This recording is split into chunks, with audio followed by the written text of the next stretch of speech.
Dude, how long have I had that plus 10 on this fucking mic? Holy shit. What?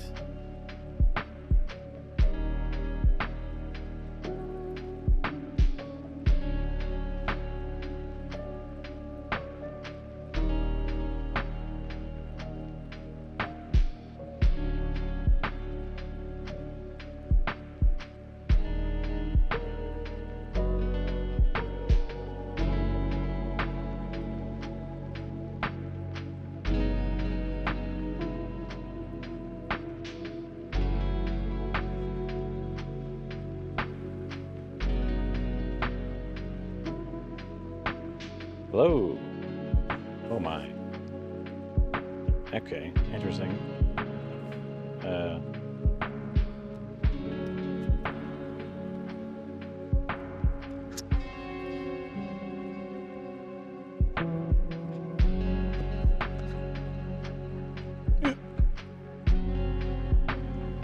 Sorry about that.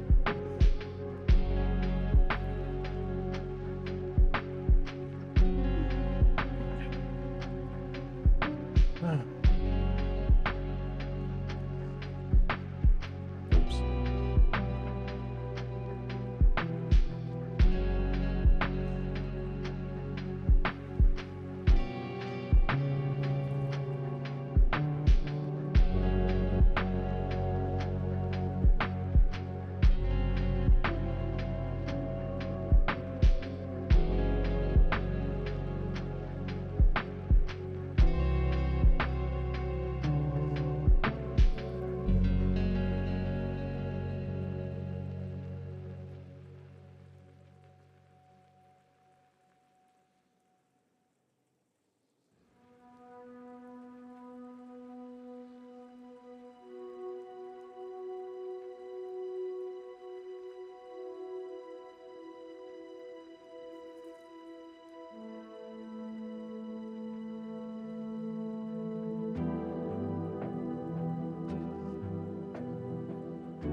Hello, it's me. Totally me, and not a guy who did not realize he was muted the entire time.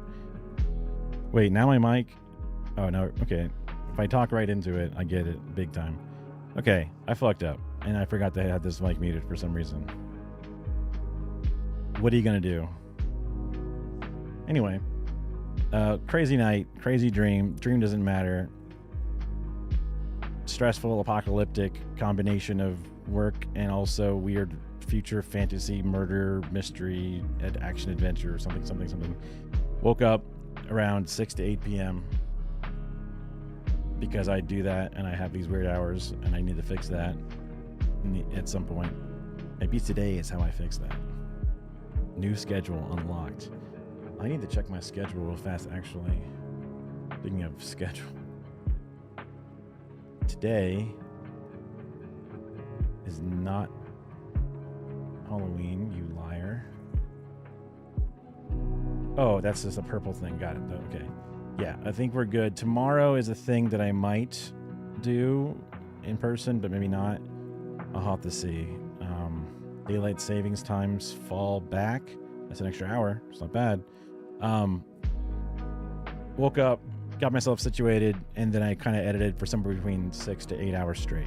I got that video of the Halloween walk, which is basically a week before Halloween, or the Sunday before Halloween. So the 26th, and now we're on the 1st. So it took me a few days to actually get through it, but damn, I edited the hell out of it. Although I say I'm done with the edit, I think I could actually make it better. Because right now, it's a hyper-localized version of the edit. It is about our direct attempt to change our municipality's power. But I want to probably make this my first video for the Sniff Test channel. And in order to do that, I need to give it a proper intro and a proper closure outro. And yes, I have got the first draft out there. I've shared it with some people to see what they think about it. But I know for a fact I want to polish it and make it actually fucking sick. Anyway,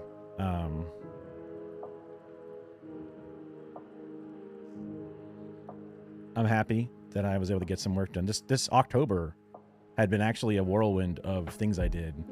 At least 3 different big projects, or video projects for DSA. October 7th thing, we did the Cuba thing, and then I did this thing. I thought there was even more in there, but that might have also been the October general body meeting as well, making that video for that thing. It's crazy how much got condensed into October when you actually do things, and when you kind of just do nothing, time flies. It's a combination. When you do nothing, time flies, and when you do a lot, time flies. But when you do just the right amount, you like really time capsule yourself into a hyperbolic time chamber.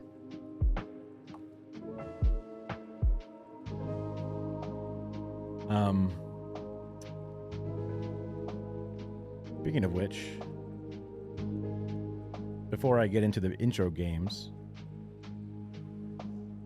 a package came today, and it's something that I might use when organizing /DSA stuff.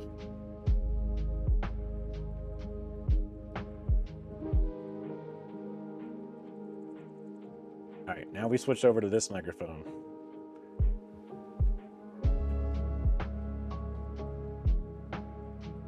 Because, and I can talk to you properly because this thing's on my chest, and you may have been wondering, hey, why is there a microphone on your chest? Well, good question. Person and woman TV. Surprisingly affordable package came in the mail. Should bring back over the coffee table. It would be perfect for this. And don't worry, folks, it's just right here. Ooh, or I could just bring over the folding chair, which is also probably goated for this. And it's faster.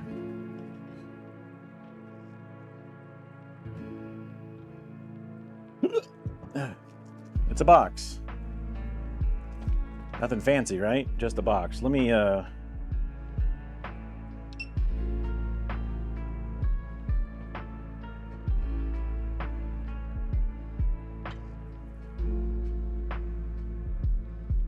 utilize my rising desk a little bit here. All right.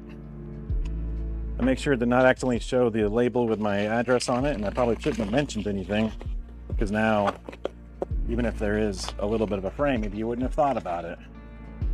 But I got it. We're good. It's nothing super cool. Yeah, we're good. Unless there's another label in here that I didn't think of, and then I'm fucked. But you know what? I got no viewers. I could delete the VOD before anybody even saw it. It's upside down. Is it luggage? No. Yeah. It's a RGB. Cool. It's an RGB speaker. It's a giant battery, well, not giant, but battery powered rolling PA system, basically.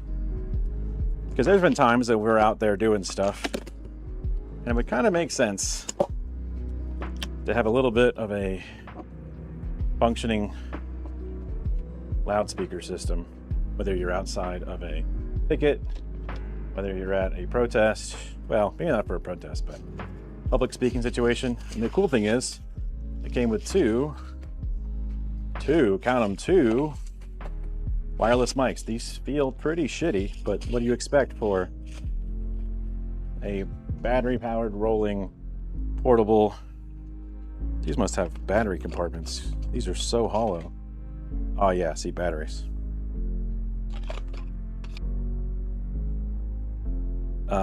Having two microphones to have a system set up for multiple speakers, to have a system set up for, I don't know, organizing, doing something. At the very least, it could just be a backyard speaker. It was like $100, shipping and everything, and taxes. So I don't think they actually charge taxes properly.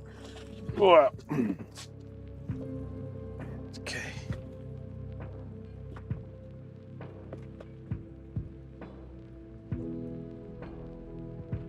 All that foam in there. There's trash in there.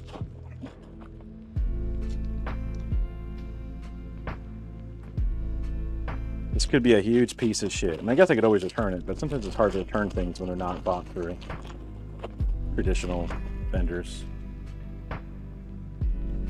Let's see. This is a power adapter of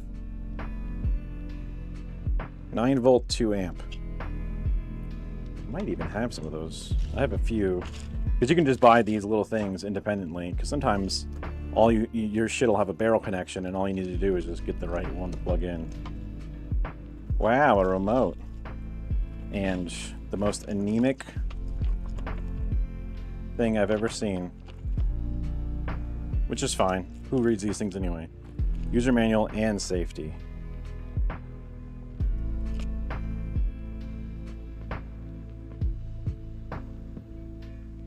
I can look at this later. Huh, they never even used the sticky. There's a little, like, peel the sticky away. Again, doesn't really matter to me, because it all got to me in one piece. AAAs, AA's in the hand mics.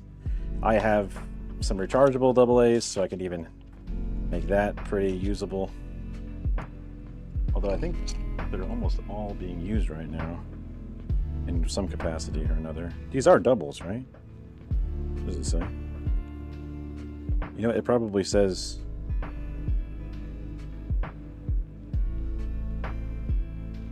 in the manual, I guess, at the very least. Or you go to plug one in and you go, oh, that's definitely a double. Bluetooth connection. Recording. Wait, what? TWS connection?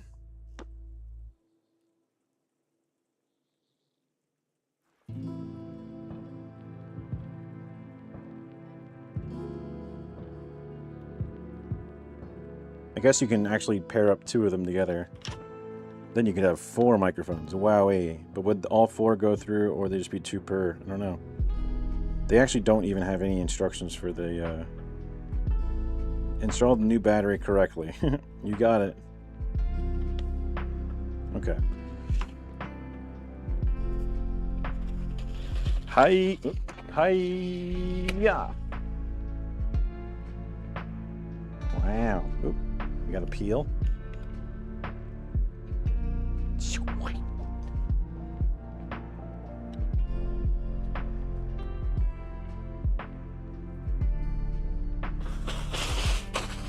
Bag. Sorry, Mother Earth. Not this time. Let's see. Is there any power built in? Ah, yeah, da, da. Shocked. That plastic bag and then the metal grill. Woo, buddy. I wonder if that sounded weird on the mic. Just because.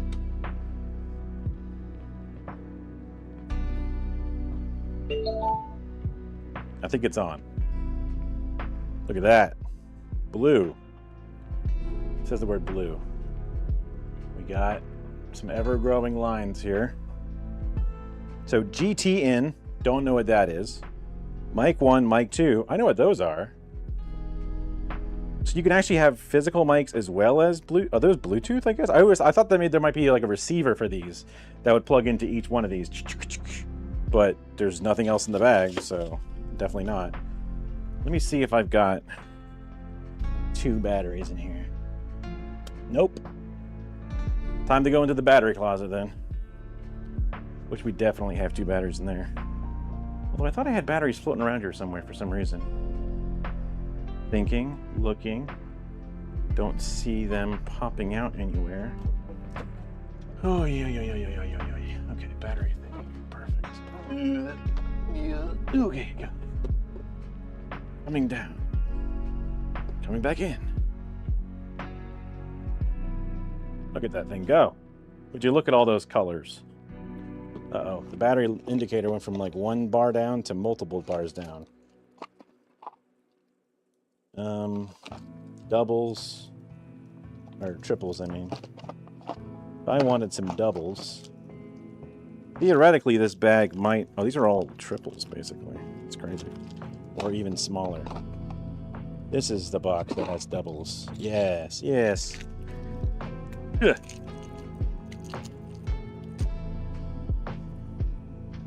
Give them up. Okay, because the instructions are so non-existent, I guess we gotta just wing it. But honestly, I'm a man. That's what we like to do, is just fucking raw dog it until you get it right. On. What do I hear? Hello? What do I hear? Something.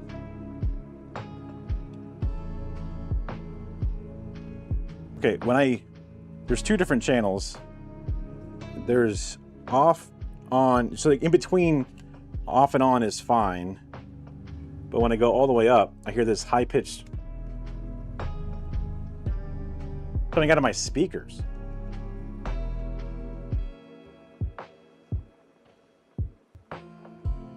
And now I don't hear it. That's really weird.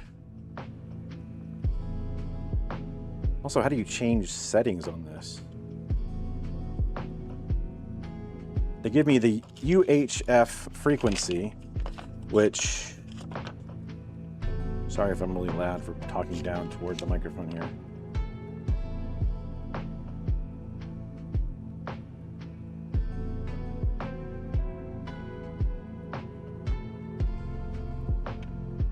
Really weird. Well, maybe use this. Now I'm hearing it again. It comes in just very few waves. Let me try putting batteries in the controller. That could be more important than I realized. Power, mute, direct track, play keys, jazz, yeah, whatever, man. Voice cut, eliminate human voices. Eliminate. Is that like a bad karaoke thing where it just sort of like mutes out the human range of the vocal?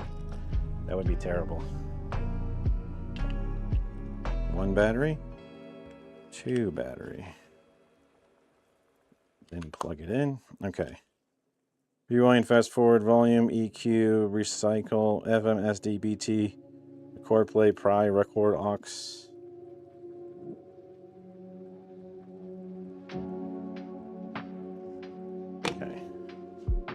me just go over here. Mic priority. Yes. No. So there's volume, and then there's mic volume. Mic volume, mic volume. Volume, mic volume, mic volume. Treble bass, mic echo, GT.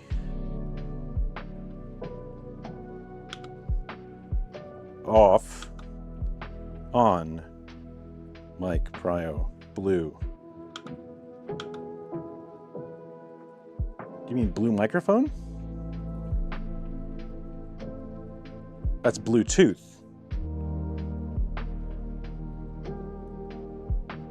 AUX mode. Oh my god, that was... FM mode.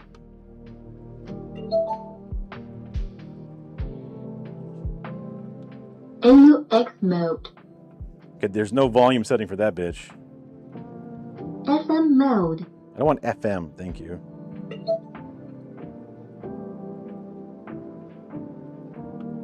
AUX mode. Do you think it's LU aux mode, or do you think it's... Aux mode is the aux cable. Get the aux cord, bro. I guess there's always microphones on? In theory?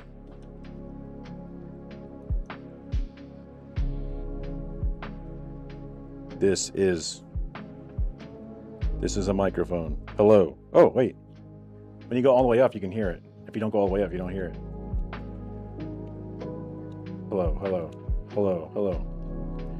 I see. So, oh yeah. So this volume can be down. That's just the music volume. And then as you increase this, you increase how much? Hey, everybody. Yo. Is that... I mean, you won't really be able to hear that, but that's not that loud. It's not that quiet either, but let's see. If I increase this, does that also increase it? Not really. And I hear this, which is really annoying. Bass, bass, bass. Mic echo, mic echo. Yo, that's so stupid. What's GT volume? GT, GT, GT. Don't know what that is. Priority. On. Off. Just keep that off, whatever that is. I don't think it's helping. And this is as loud as that gets, which is kind of a bummer. It's not that loud. This is not loud enough to do like a huge group. There was like a $400 one on sale. It was like $800 off. So that made it $400. And I was like, oh, maybe that would be really important to have for some events. But seems like, you know what? If you get right up on it, that is pretty fucking loud. If you just eat the mic, that's pretty good, I think, all things considered. So it's a little annoying to have to do this, but you know what? It's probably better than nothing. Now, lazy mode would be going to... I should probably not go this hard. Lazy mode would be going to a protest and loading up a file that is just you saying all the chants. And that way you don't have to do that with a megaphone. You can just have them play on repeat. And then occasionally talk to people with the microphone as needed.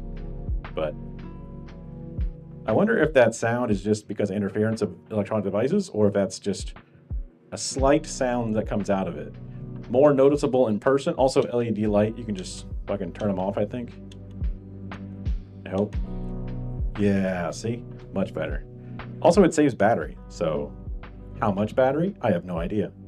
But some amount of battery. And you know what? We can have a fucking killer karaoke night at the DSA headquarters with this. Wait. Was it the LEDs?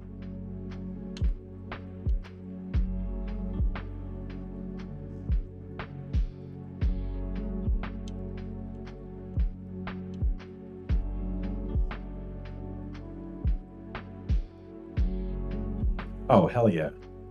No longer a problem. So I don't know if the LEDs are just messing with the UHF frequency.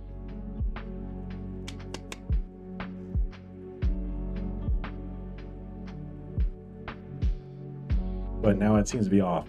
So cringe. It's cringe to have LED lights on your thing. So I'd rather just not have that. Sick. I kind of wish you could like tell it what to write, because then you could say like DSA, DSA, like if you really wanted to. But I think this is pretty good. And the fact that it can get really loud is nice. So cool. Oh, it even has like a number on it. So you can see what number you like and then come back to that number later. Very handy. And then also you can play music and then bring it down and be like, all right, shut up, bitch. You just gotta kiss the microphone quite a bit. But I guess that'll also do a good job of negating its own feedback. Because like, that's really hard, surprisingly not feeding back at all. Wow, that's actually kind of crazy. That don't point it into the microphone, but that's crazy that you can get that fucking close to it. So, pretty impressive. Not bad. Also, I think, no, I thought I would have like a battery output or something. It has little wheels on it. Little wheels. I mean, I guess maybe this USB could be a power out. Probably not. But this is a lot of time dedicated to this one weird thing for the sake of it. Just because I had it in my room and there's no viewers, so it's my stream, bitch. I can do what I want. Now I can just wheel this son bitch out of here, but I can keep talking. It's me. Oh, I can just put this right in Kara's bedroom / my bedroom.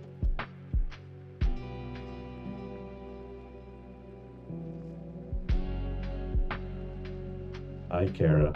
How are you doing? Are you doing okay? Yeah. You said yes? Yes. Let me increase. The vase isn't. Substantially loud. You think so? Not like.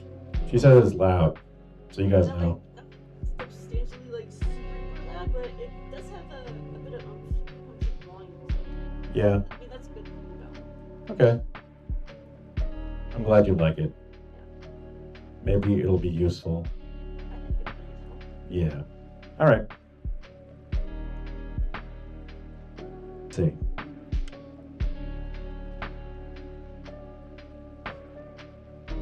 Did it? Oh, I thought it would do like a doodle turn off sound. Yeah, I thought I would have something, but oh well. Okay. That was an interlude of the stream brought to you by this thing I bought. Nobody asked me to buy it. It was just one of those things. Saw it, thought, well, I guess I saw a different thing. Was like, wow, wait a minute, there's probably cheaper versions of this. And then there were, and then I guess it's like not as strong as the real expensive versions would be. But given the cost difference, and then how often I'll actually use it, I figured this is probably a good mixture. All right, get the batteries out of here.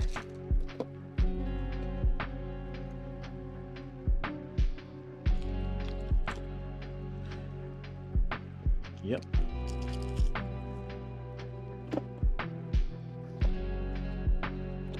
Okay. Let me just clean up slightly before I waste all of Kara's time rearranging the things that I just undid.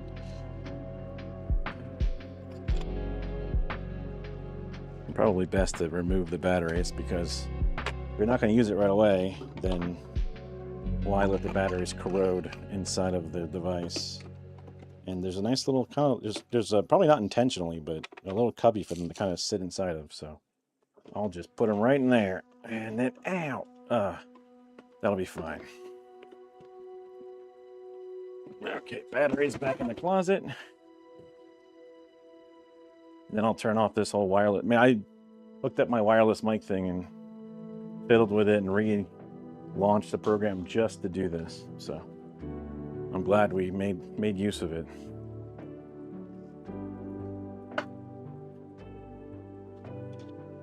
One day I'll have a guest on stream and they'll sit in the chair.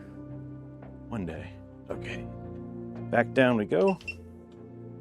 This is not the highest it goes. I just thought it was high enough for what we were doing.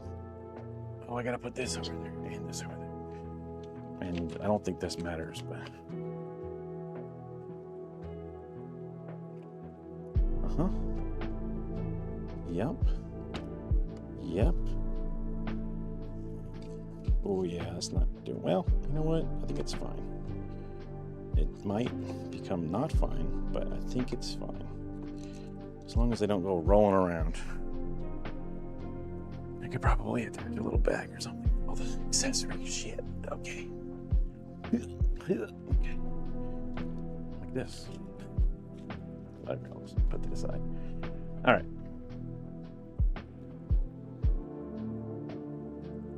Boink. Boink. Back to the real mic. Hopefully this sounds a lot better. I'm sure it sounds somewhat better. Microphone off.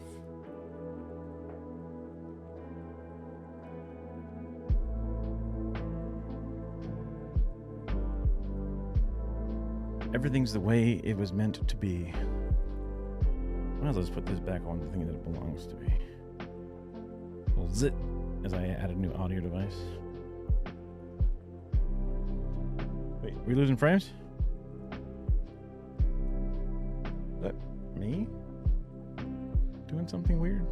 I thought I lost both frames of both pieces, whatever. It wasn't that many, so. That mic's off, so we're good. Okay. Let's do our penis. We got Wordle, we got connections. Penis. Oh, wait. There we go. Alright. A long penis.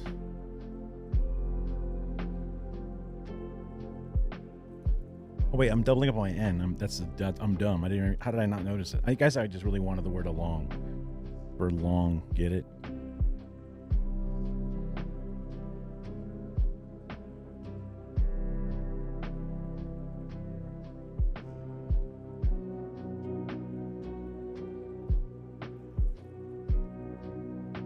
Low. Lowy? Lowly? But there's an E in there.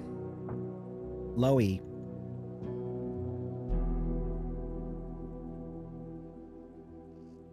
World. Well, the O is correct. The L could be L-O, E, low.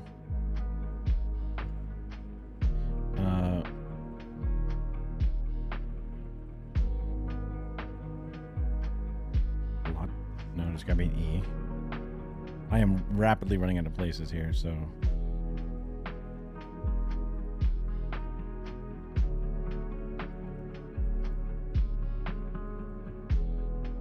Lubre? That like that sounds like a Spanish word. So let's go back to regular squeeze.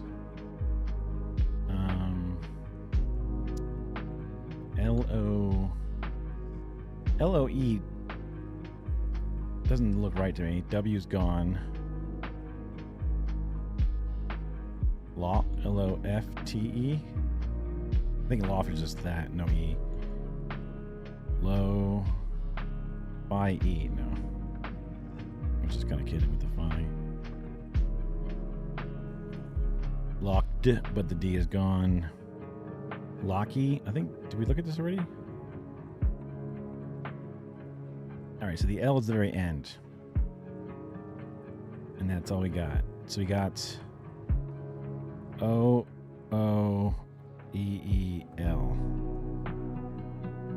B. So like B-O-M-E-L. I kind of think the most, like, I guess X is the best, like, blank letter. Hotel. Okay. Motel. Let's look at the other ones. Botel, no. Votel, no. Cotel, no. Exaltal, no. Zotel, no. Voltol, no. Joltol, no. Foltol, no. Optel, no. Util, no. Total, no. Etel, no. So it's gotta be it's gotta be just motel. Literally can't. I mean, unless there's another word I just don't know exists. Got it. All right, one down. Bam. Connections next. 1 day streak. Go. Alt is the wrong key. Control is the right key. 4 groups of 4. Raven, Pinky, Chip, Jet, Inky, Rocky, File, Slide, Clyde, Reed, Hardy, Sue, Teller, Charge, Indict, Itchy, Pitch, Share. All right. So as soon as I saw Hardy, I was thinking of like, or Hardy Boys. I thought there was more, but I guess I don't. What are the other fucking weird ass murder books? I thought for some reason Sue or whatever could be one, but I guess not. Raven is a color, technically, as well as a bird. Jet, Raven, 2 different types of black. Inky is a type of black, maybe. And then Pitch Black, Inky Black, Raven Black, Jet Black. I think that might work. Bam. File. Obviously, I'm a nerd, so I'm thinking of file as in like computers, but there's got to be something else. Auto, ATM.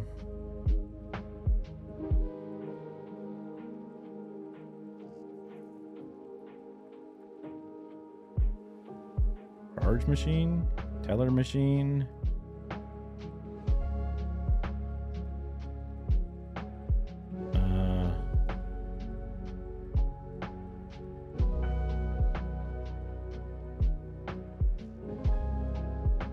Chip, charge.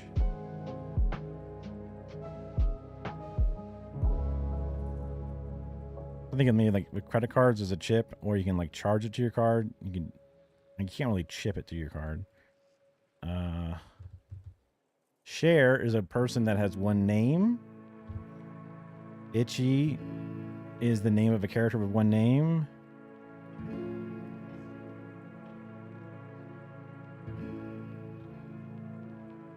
Rocky is a character with one name, and then Pinky in the Brain.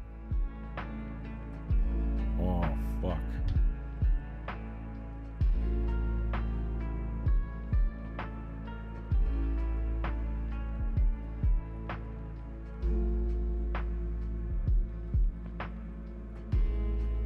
Okay, these all end in Y, and that ends in Y, which makes me think maybe Share is the one that's wrong.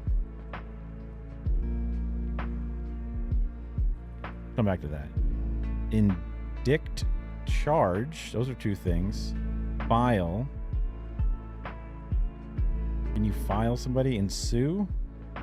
You can indict somebody. You can sue somebody. You can charge somebody. You can file somebody. Yeah, take to court. File feels a little weird there, but I get it. So I had before Share, Pinky, Itchy, Rocky. Hardy? The Hardy Boy? But then which one is different? Which one's not? Because Rocky Balboa, I guess they have 2 names there. And that's just Hardy Boy? The Hardy? But his name's not Hardy. His name is like, they have their own names. Rocky is like the single name of a thing. Let's see. Her.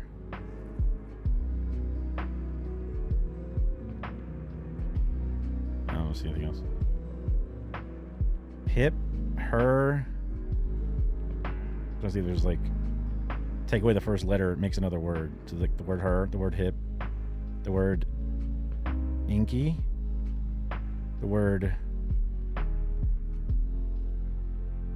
Eller? No. Aki? No. So hip, Inky, Tishy? That's not a real word. Because I had this before, and that was one away. So if Tishy is wrong, then hip could be it. If it's her, Inky, hip, but Aki, I don't think it's a word. So that wouldn't make sense for this is one away, basically. Which one would be different than this? Which one?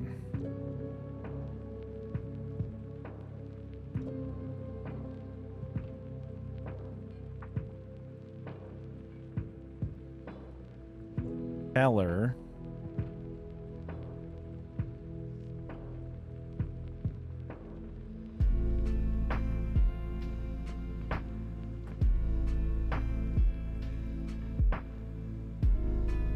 Lied.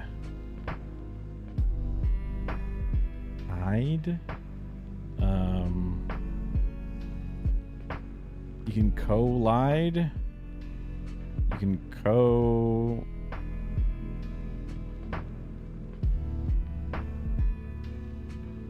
Party? No. Alright, this is one away. Right? Yeah, already guessed one away. So instead of, I'm gonna guess not itchy, maybe hardy?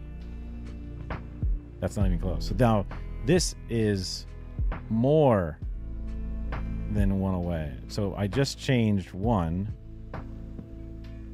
So this was one of the ones that is included in the one away. And that is also not one that's included in the one away. So itchy is correct. Now it's either going to be, let's see. I keep thinking of like Helen Keller when I see Teller, which is weird. And the stupid South Park, the Hardly Boys. Makes you think of Hardly, not Hardy. Who is Clyde? Is Clyde a character inside of Rocky? So would that be like Clyde, Hardy, Rocky, and Chip? Which really means Teller's the correct one? That one's not even two away either. So Rocky is included in this. So maybe Cher is not. And then maybe... I'm so fucked. So if this is one away, then... That's so weird to me, dude. I'm fucked on this one.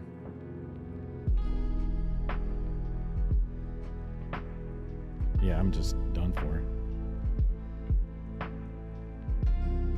Second in a famous... Hold on, get out of here. I have to scroll off. Second in a famous real-life doing. Bonnie and Clyde. Okay. Hardy and I don't know who. And then Teller, I don't know who the other one is. Rodents who are first in a cartoon duo. Wait, what? You have a duo here? Real life duo versus a cartoon duo. Rocky and Bullwinkle. Pinky and the Brain. Itchy and Scratchy. Who the fuck is Chip? Is that like... I don't... I had too many... I mean, I had fucking at least 2, 3 blanks here. So I'm just like, I was lost. View results.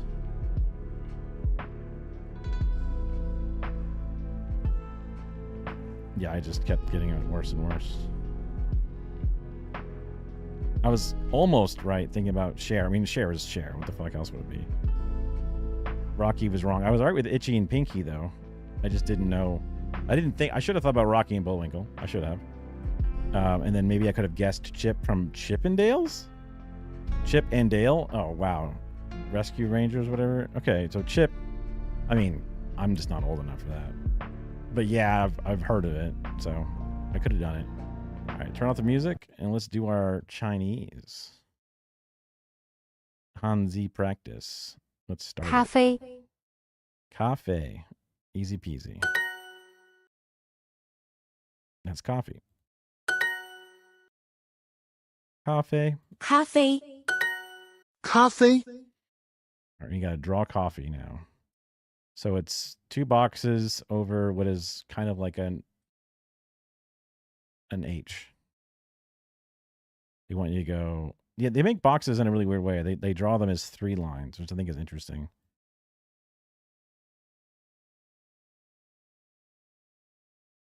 Over and then across. So this one here, they start off with the cross one and then come down. And over here, they start with the down and then you go across, which is like maybe because you start with the closest line. 咖啡 Down, over.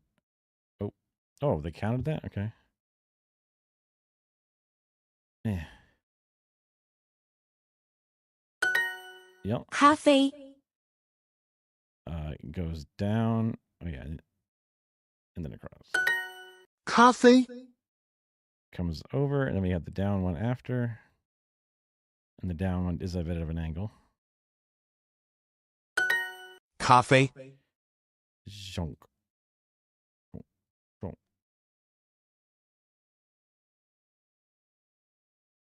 In my drawing tablet. No, I'm just kidding.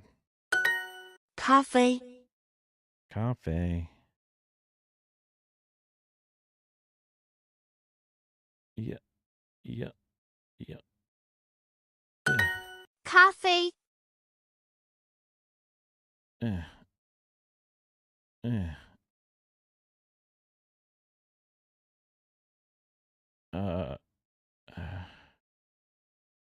Yeah. Thanks. You really gave me that one. Yeah. 咖啡 Wait, what the fuck? What? Oh, this is that was the ka, and this is the fei. Holy shit. I'm so stupid. I didn't even consider that there was more to it. Yeah, it's just a 3-pronged thing. Almost back to back, but there's a little twist in it. Coffee. And the twist is in. Uh-huh, uh-huh, uh-huh. Coffee. Cafe. Yep. 咖啡 It goes down, then oh yeah, out. Wait. Oh. Start from out, come in. Interesting. I guess it's always left and right, huh? 咖啡 Well, not always. Because this one starts right and then goes a little left, but that's reasonable. Yeah. Yeah. Yeah. Coffee. It would be cool to actually learn how to do the writing and shit. So I'm not going to completely bullshit this, but I'm like, whatever, man. Coffee. Uh-huh. Uh-huh. Uh-huh. Yeah. Yeah. Yeah. Yeah. Yeah. Yo. Yo. Yo. Dun dun. Dude, he's loving it. All right. Fire. 3-day streak. I signed up for a 50-day streak, so we're getting there slowly but surely. Can you make it to the next one? Okay, 7's a little bit, and then 14's a lot, and then 30's a lot.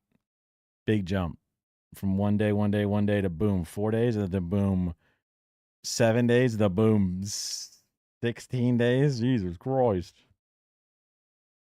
Okay, so we get a whole new lesson now. Very cool. Let's fill up our XP here. 咖 Food and 啡 drinks 和 again? 茶咖啡和茶 What shot? 咖 Coffee 啡和 and tea. 茶 I'm able to benefit. Like I remember this being the T symbol because it has a little house and looks cute. So that's helpful. The certain parts thinking about them, and then like hey hui is the E rising, but the U sound 咖啡和茶， hui is weird, but that's different than this one, which sounds. I'm gonna guess that it sounds. I feel like it sounds more like a. 热 Yeah, the Z part fucks me up. 热 热 That 茶， one's tough. Hello, worthless troll. That's basically not worth talking to. 咖啡 Coffee is coffee. 水和茶， Shui is water. 水，水和茶， Hui 和 cha. Cha. So that'd be water with tea. 水咖啡 Water, coffee. Water, coffee. 水水 That was it. 水和咖啡， Oh, they even give it to you there. And they actually wrote it out. They didn't just say it. So water and coffee. 咖啡和水， Coffee. 咖啡，咖啡和水， What? 和 Shui. 水， So coffee and water. Fill in the blanks. Shui. What? Water and tea. 和 And tea. 茶， Oh yeah. Hua cha. I should say it. 茶 Cha. Tea. Tea. Hua. Coffee. 和咖啡， 10 in a row, baby. Coffee and tea. Coffee. 咖啡 Hui. 和 Hua. I went to the hui because I see the E there. Hua. Tea. Cha. 茶 Gotta do the rising A. Ah. Cafe. 和 Shui. Shui. 水， Coffee and water. Great work. Let's make it harder. Write this in Chinese. Water and tea. Shui. 水 Hui. Hua. 和 Cha. Cha. 茶 Cha. Yeah. Tea and coffee. Cha. Hui. Hua. Yeah. Cha. Hua. Coffee. 茶和咖啡 Coffee and water. Oh, coffee. 咖啡 Hua. 和 Shui. 水 Oh, yeah. So far, surprisingly easy, but I imagine it's going to completely rip my ass in half in no time. No thanks. Damn. What, 2 more? Food and 热 drinks. 水，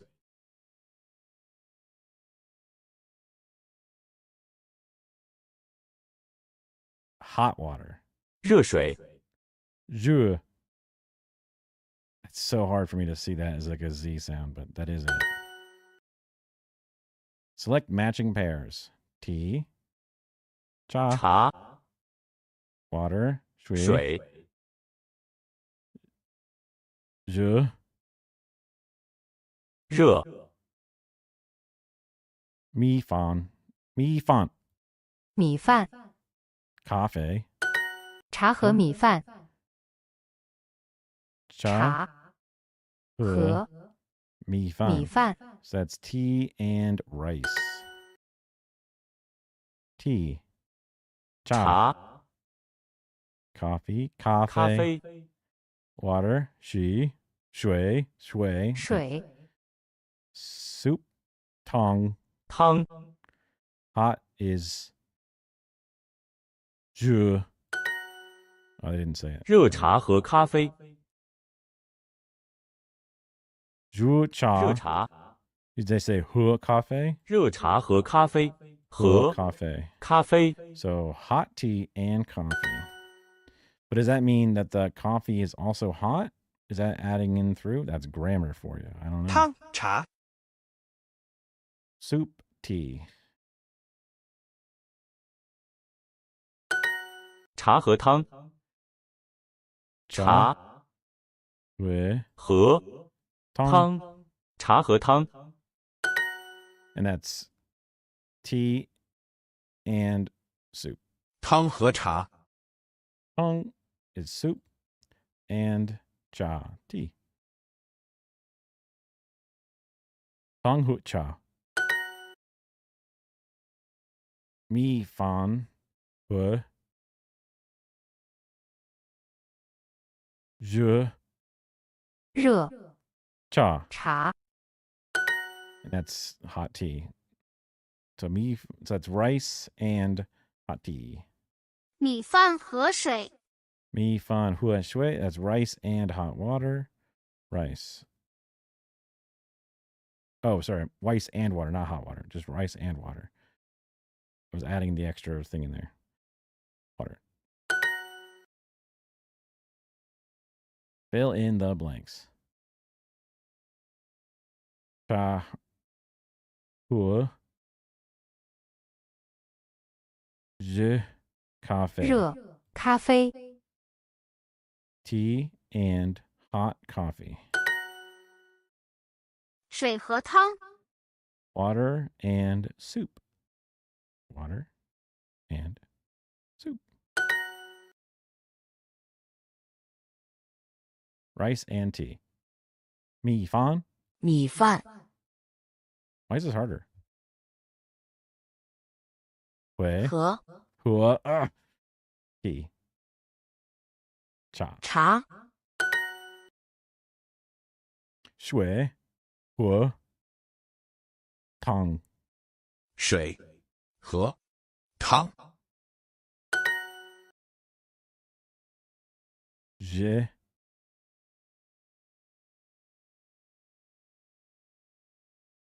Shui. Hua. Cha. 热水和茶 Hello. One more. Wow, I'm a sage. Wow.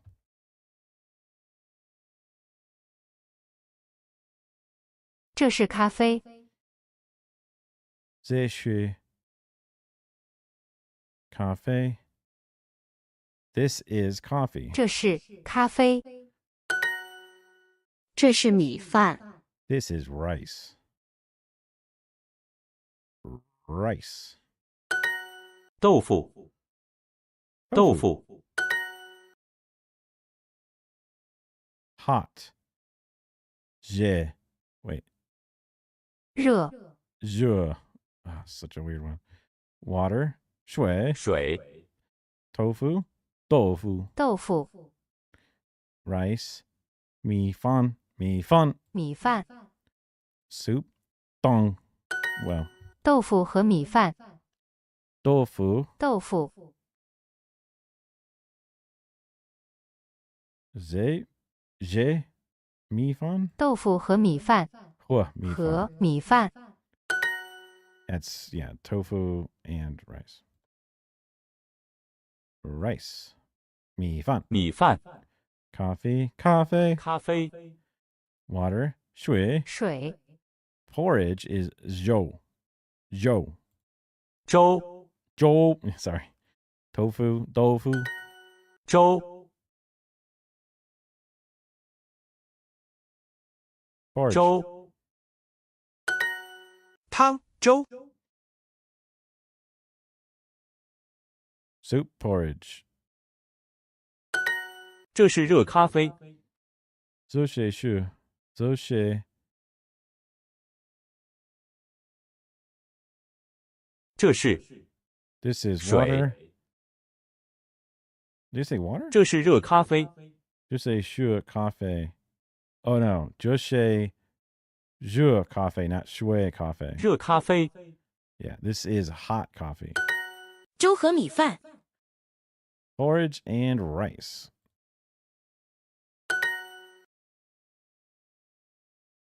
豆腐。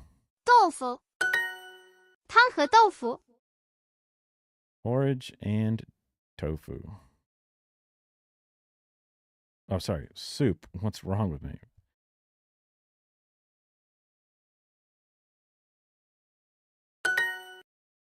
No, that was close. This is hot tea. The joy. Wait. Jushi.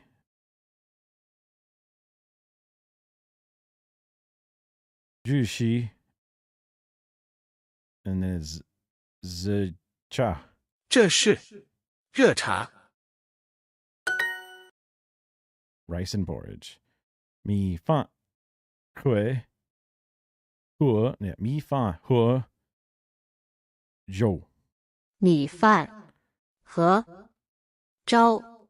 Joe. I gotta do the steady and long. This is hot water. Jushi. This is 这是 hot is jouet. Fuck. Why I can't think of the way to pronounce water. Shui. Because all that, like, trying to think of the Z for the jouet. Shui. 热水。 Shui. Yeah. This is hot water.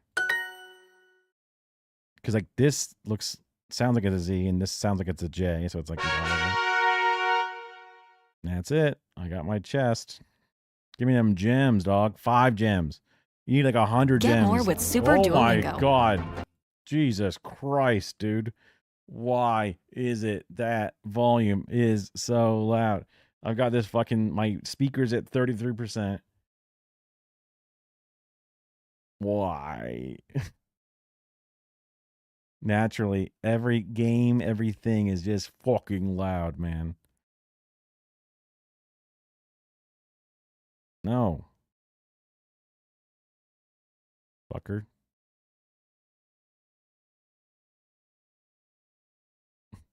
Bronze League. You've ranked number 1. What? Oh, fuck. Now I'm down again. Fuck.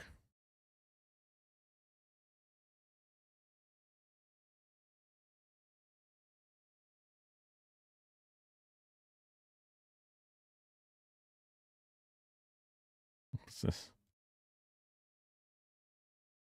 What is the meaning of this?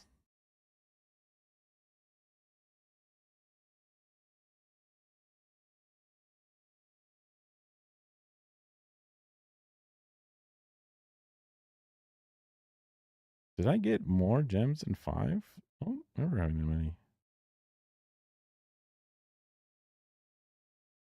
Whatever.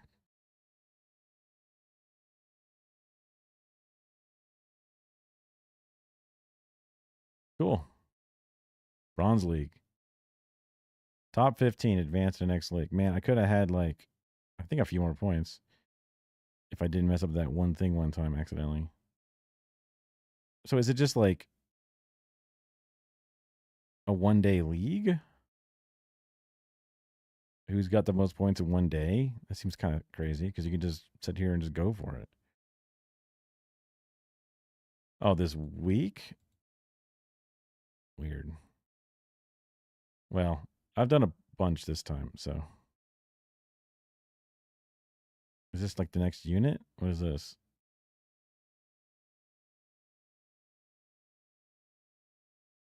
Or that's like a challenge level, maybe? I don't know.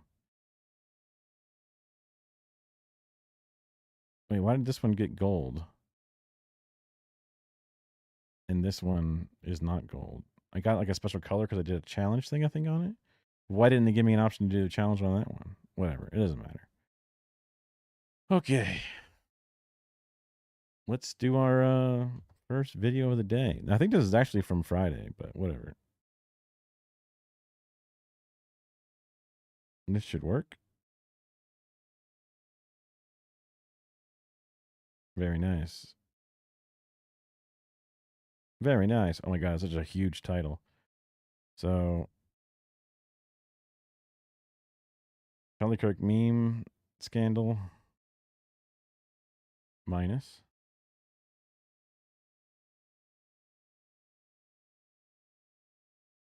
Zoran fake news.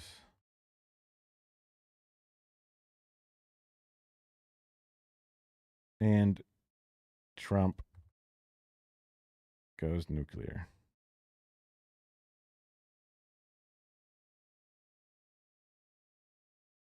Trump's fun new nuclear threats and what it means for you. The man jailed over Charlie Kirk memes was just freed after a month in jail. The Zoran Mamdani Bill de Blasio scandal shows why healthy skepticism is healthy. And then I got a final awesome thing for you today. But we're talking about all of that and even more on today's brand new Philip DeFranco Show, you daily dive Yesterday's, but into the news, starting with this. A guy who got arrested over social media posts that he made following Charlie Kirk's death was just released from jail. Because we're talking about Larry Bushart in Tennessee, who he couldn't have been in jail that long, right? Based off of that. Got taken into custody on September 22nd, with him just getting released today. So he was in there for over a month, right? And Larry, he's a... All right. I guess it was a while ago, wasn't it? I guess he got hit up that really fast. Retired police officer, hilarious. A retired police officer. He's known to talk politics online and post liberal memes. Right, according to reports, in the days after Charlie was killed, Larry was doing just that, posting a ton on Facebook, including in the comment section of a post in a group called What's... Bro, you're going to hit somebody up for the comment section? Holy fuck. They are cracking down on that policing hard. Happening in Perry County. And the post was about a vigil to be taking place to honor Charlie in a town called Linden. And Larry, he posted a slew of memes asking who gives a shit that Charlie died, mocking Kash Patel's Valhalla comment, and more. But also, the one that got him in the most trouble was where he referenced Donald Trump's own words, or there being a photo of Trump's face alongside the quote, "We have to get over it," with a meme noting that Trump did in fact say that one day after a shooting at Perry.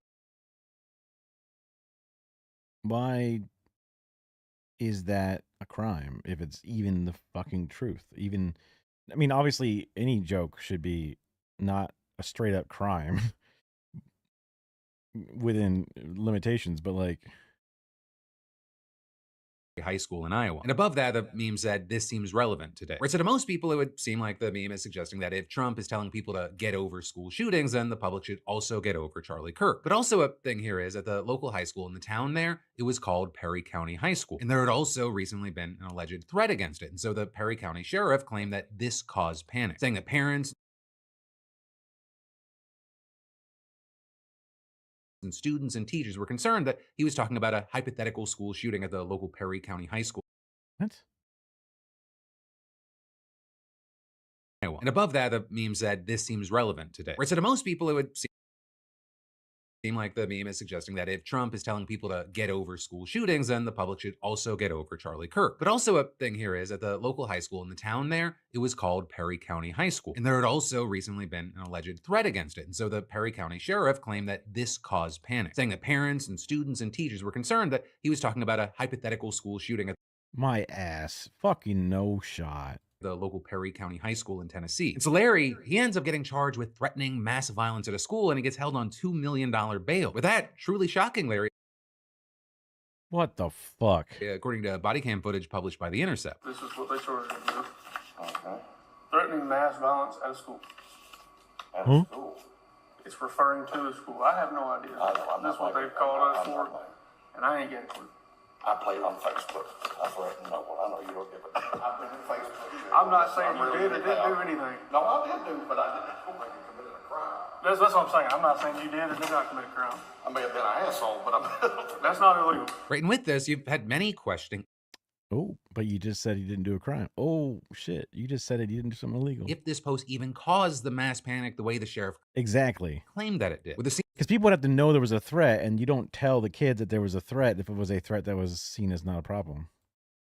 Senior attorney for the Foundation for Individual Rights and Expression telling USA Today that he filed open records requests with Perry County Schools asking for communications laying out the so-called hysteria that Larry allegedly caused. But they apparently had none, with him explaining, "I never heard anything back at all from the county, and all the school said was that the sheriff handled the case and there are no records." And then on top of that, well, some of Larry's other comments actually got traction and responses. That meme one was apparently ignored on Facebook. And so when reports of his arrest made local news, didn't even get any fucking likes or little angry face emojis. It was a dead in the water.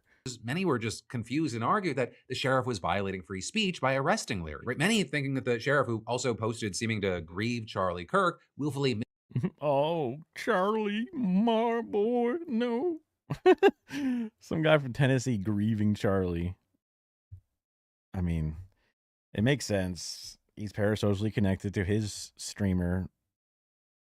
He's in the right age group. Man. It'd be like me, I don't know, arresting somebody because they made a post that I thought was threatening a dog collar or something. And then that would somehow have made me mad about the drama happening with my parasocial thing. Obviously, death is a bigger lightning rod for emotions and stuff, but still, when you're a fucking officer, you're just so emotional. You know, he's so hysterical. His hyster needs to get removed. Misinterpreted Larry's words. Right? And then you had a Facebook page called Justice for Larry Bussart being made and support calling for him to be free. Free Larry. Most Tennessee ass looking thing. Condemning the sheriff for the arrest, defending Larry's remarks as non-threatening. And then all of it bringing us to yesterday where we got the news that the charges against Larry had finally been dropped after, he had been locked up for a month because of this. Yeah, like he was going in there thinking like, whatever, I got Facebook jail, let's see what this is. Then he's in there for a fucking month. He's probably come out looking thin. With Larry walking free and telling reporters, thanks to all and any supporters out there, and very happy to be going home. I didn't seek to be a media sensation. And as far as why these charges were all of a sudden dropped, it's not clear right now. Though I'm going back to posting shrimp Jesus. You do have some noting that it came not long after reporting on the case from the Intercept and News Channel 5 in Nashville brought a ton of attention to the case. Right, and specifically with that, there was an interview that News Channel 5 did with the sheriff of Perry County that caused a ton of outrage. Because you see, in that interview, he continued to say that the arrest was due to public concerns while also seemingly admitting that he knew Larry wasn't actually threatening the school. 35 days over a meme. Well, it was a series of posts, but yes, the one post that he made was the one with Donald Trump that got everybody's attention and was considered threatening. That led people to believe in our county that he's talking about Perry County High School, because it doesn't say Iowa either. But you also knew this was an existing meme that was already out there on the internet. Correct. And so it's clear he's not talking about Perry County High School. We knew. The public did not know. Ooh, I'm smart, you see, but the public, those fucking idiots. But yet there was no public outcry. Interesting. I can tell you right from the start, fucking no shot, dude. The interview, it doesn't go well, and again, it brings us to today where Larry is out, he is free, but also, like, it can't be dismissed. He was in jail for over a month over this. But hey, that's a story, a little bit of my take, and now, of course, I pass the question off to you. Whether you agree or disagree with me, I'd love to know your thoughts. Just one random ass sheriff, but still, you know, a white, red-blooded American who is a lib, posted and bluing on, you know, Trump memes, whatever, got fucking locked up, right? Damn. I would not have thought that would have been a person to get locked up. Because, like, just like how that one Icelandic person or Nordic person got held up in for the JD Vance meme, right? You're like, wow, this person's white and they're holding him up. Wow. Didn't think that they were already getting into that phase. This is just, again, one random sheriff, but it does show that knives are out. Thoughts, opinions, and reactions here. But then, next up in the news, Donald Trump just ordered the Pentagon to begin testing nuclear weapons again for the first time since 1992, which was actually really cool news to see after I had just finished. Let's get some more hot steel, or whatever the fuck it's called. A House of Dynamite on Netflix. But we should talk about what this means and how it happened, because he made this announcement just minutes before meeting with Chinese President Xi Jinping. With Trump writing, the United States has more nuclear weapons than any other country. This was accomplished, including a complete update and renovation of existing weapons during my first term in office, and then going on to say, because of the tremendous destructive power, I hated to do it, but had no choice. Russia is second and China is a distant third, but will be even within 5 years, and then finally adding, because of other countries' testing programs, I have instructed the Department of War to start testing our nuclear weapons on an equal basis. That's the worst reasoning I could ever imagine. Oh man, these weapons are so powerful. These weapons, so scary. They should never exist in this world. Wait, someone else is catching up to me. We got to get better than them fast, fast, fast. It's like, what happened to this fear and of the power that exists and that it's already the ultimate? There is no issue. What? I wonder if it retruths. I wonder if it's legitimately both, because you could, only with like raw stupidity could it be both. It's a distraction. I don't know. Process will begin immediately. Yeah, I'm gonna bank with raw stupidity as a starter and dick size.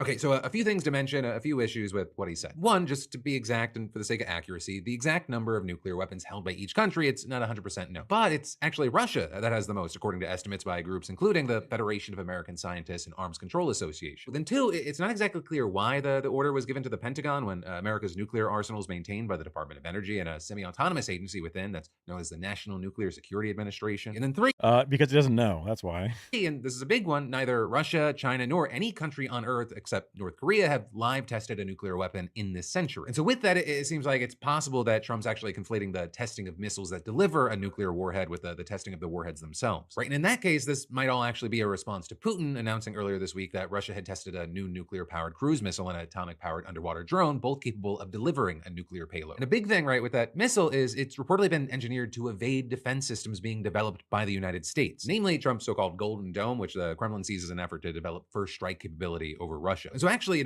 with that, I think it's worth noting that like Russia, the US military already regularly tests its own missiles capable of delivering a nuclear payload. We actually tested one just last month. And so again, it's not clear right now what starting tests on an equal basis as Trump. We love shooting off big, expensive missiles. Of course we do. It makes sense. Trump said would really mean in the future. Though you should not take any of that as a reason to dismiss the seriousness of the situation. It's still nukes we're talking about. And even separate from this announcement, I cannot imagine that the Pentagon is actually going to go forward and tell the Department of Energy to blow up a nuclear payload for no reason.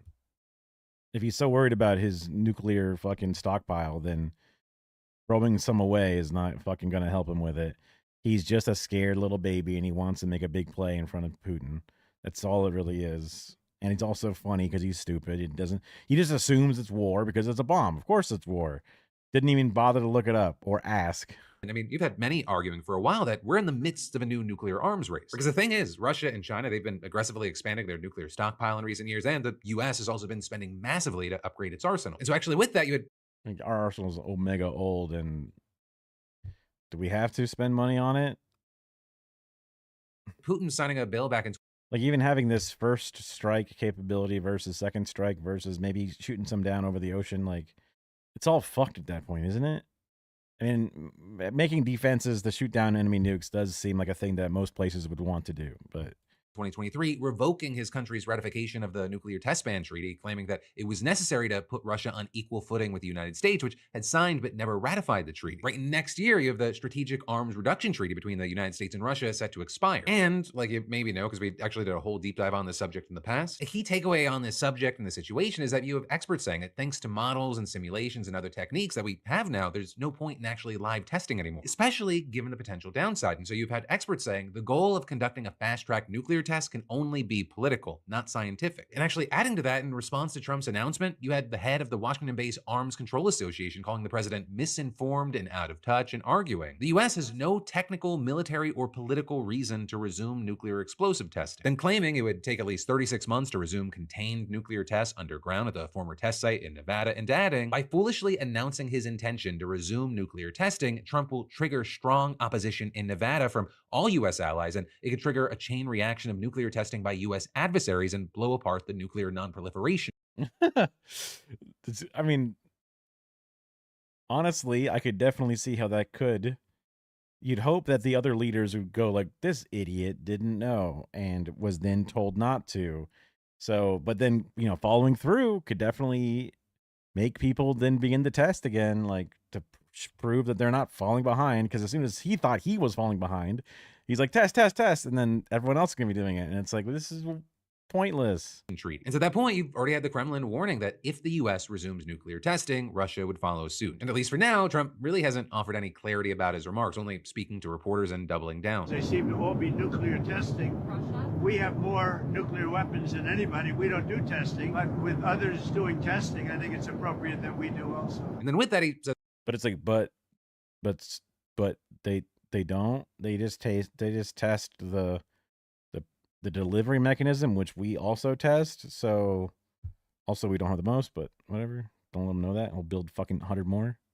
That future testing will be announced. So look forward to that, I guess. And then there's more we're going to dive into in just a minute. But first, let me say, just use code Phil to get 10% off and let them know we sent you. But then Phil's had bad history with sponsors that end up being scams. So ethical react, but also Phil. Come on, man. Next up in the news, this Zoran Mamdani Bill de Blasio scandal is kind of fantastic. Because former New York City Mayor Bill de Blasio seemed to be a fan of Mamdani. Then you had the Times of London reporting that he was starting to question if Mamdani's policies were actually feasible and saying, while the ambition is admirable, the cost estimates reportedly exceeding $7 billion annually rest on optimistic assumptions about eliminating waste and raising revenue through new taxes. And adding, in my view, the math doesn't hold up under scrutiny and the political hurdles are substantial. And this was seemingly such a big shift and such a big statement that Andrew Cuomo's team, they picked this up and they said that de Blasio realized that Mamdani's policies were stuff like free buses. It was just glitter and vibes. Except, little tiny baby issue. Bill de Blasio came out and said he never actually spoke with the Times of London, writing, "I want to be 100% clear, the story in the Times of London is entirely false and Am I losing frames again? What the fuck? Hold on. Hold. Uh-oh. Hi. I might be losing some upload frames. LOL. Lol.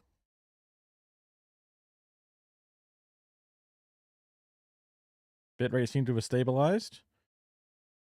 Back similar to 6,000. Let's see. Oh, still dropping a significant number. We're holding. While we hold,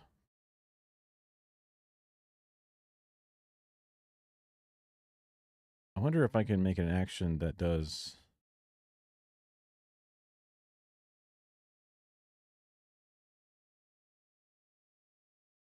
add name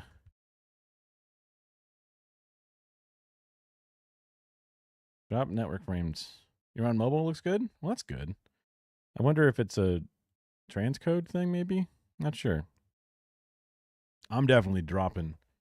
Like if I throw it over here, we're dropping 65-ish% every time I hit the refresh button. Yowza.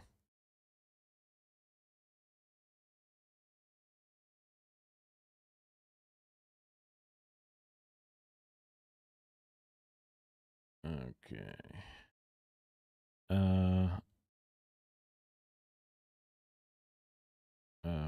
Frame? No. Okay, let's just look at OBS actions.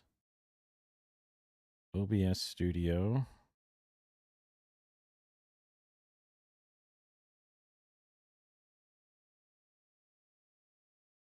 I thought I used to have a bad internet widget too.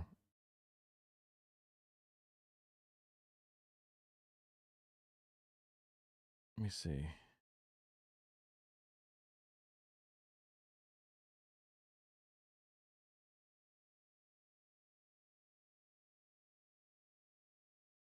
Add browser. Add existing nutty brat bad internet. I want to see what this is. Oh, are we good now? Hold on. Nope, not good. Why have I not see this thing going? Properties. Oh, I think this is actually now the incorrect place for to send it. Oh, should be fine, technically. Okay, well, while this is still freezing up a bit.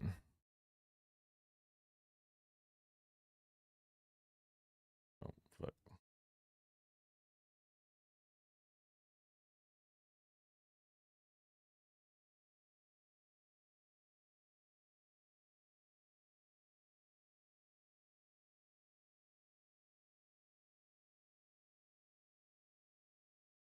Log in.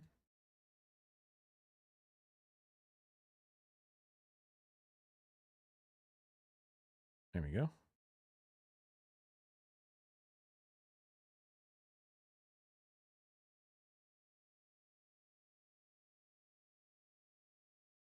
Okay, let's see if this is new.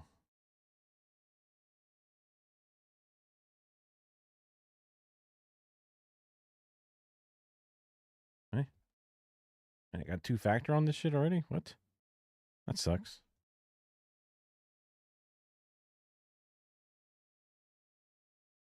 Okay, good. Marker's red. Get that out of here. Okay.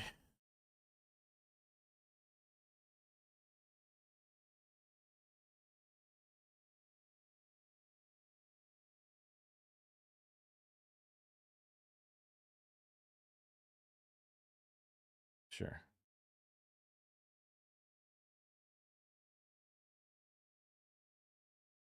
Grab this URL. It's annoying.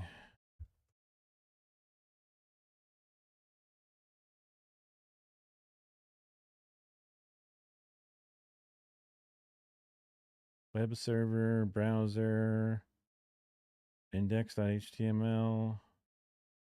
Yeah. That all should be in there. So I'm not sure why that's not working.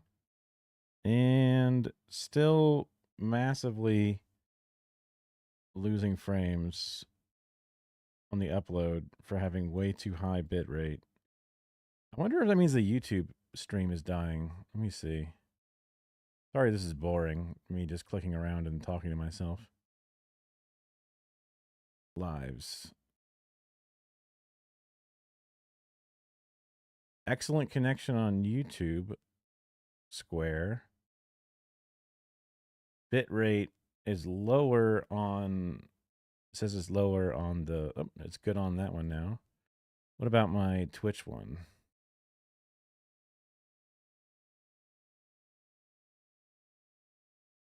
This is good there. Then what the hell is dropping? Well, that's interesting. If all three say they're good, then I guess we're good. I just ignore this? But I've had people before say shit happens when that goes off. Wait, why's my FPS only 40 FPS? Open details in Twitch. Oh, now I'm actually good now.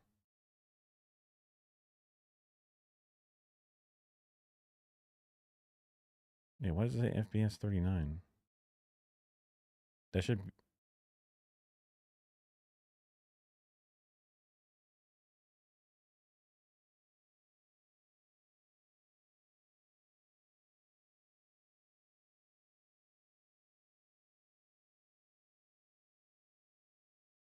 Eh.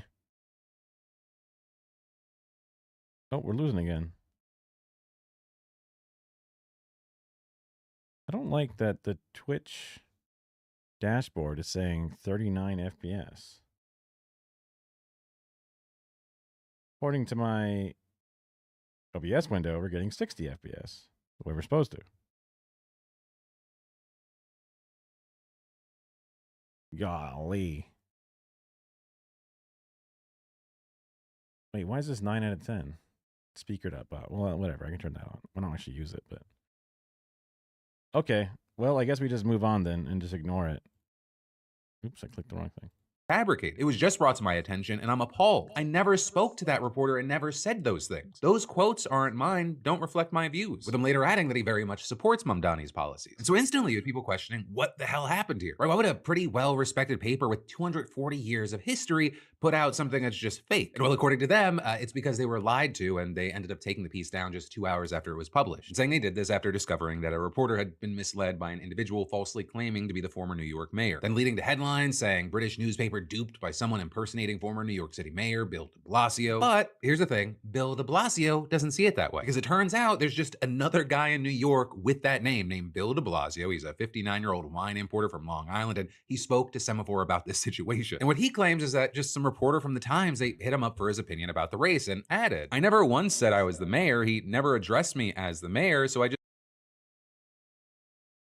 just gave him my opinion," with him then pointing out I could have corrected him. It was all in good fun. I never thought it would make it to print. And then it's just kind of a fun cherry on top. His criticism of Mamdani's plan wasn't even his own. Instead, he just went to Oh my God. GPT to figure out what to write. Well, personally, I wish this isn't where the story ended and it turned out it was actually a third guy named Bill de Blasio who spoke to Semaphore. This unfortunately serves as yet another reminder that you should be skeptical at the first thing that you read, and also everyone in the industry should vet their sources. But then, next up in the news, the cop that shot Sonia Massey was just found guilty for murder, though her family says that's not enough. Because if you don't remember the details, last year, 36-year-old Sonia Massey called 911 in the middle of the Well, he didn't get first degree, he got second degree, right?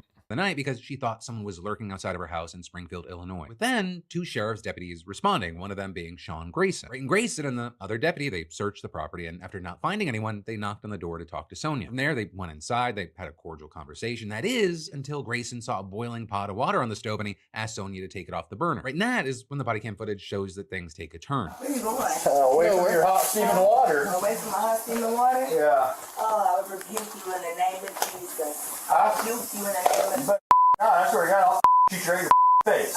Okay, I'm sorry. Drop the Right, and from there, And she even said that she's.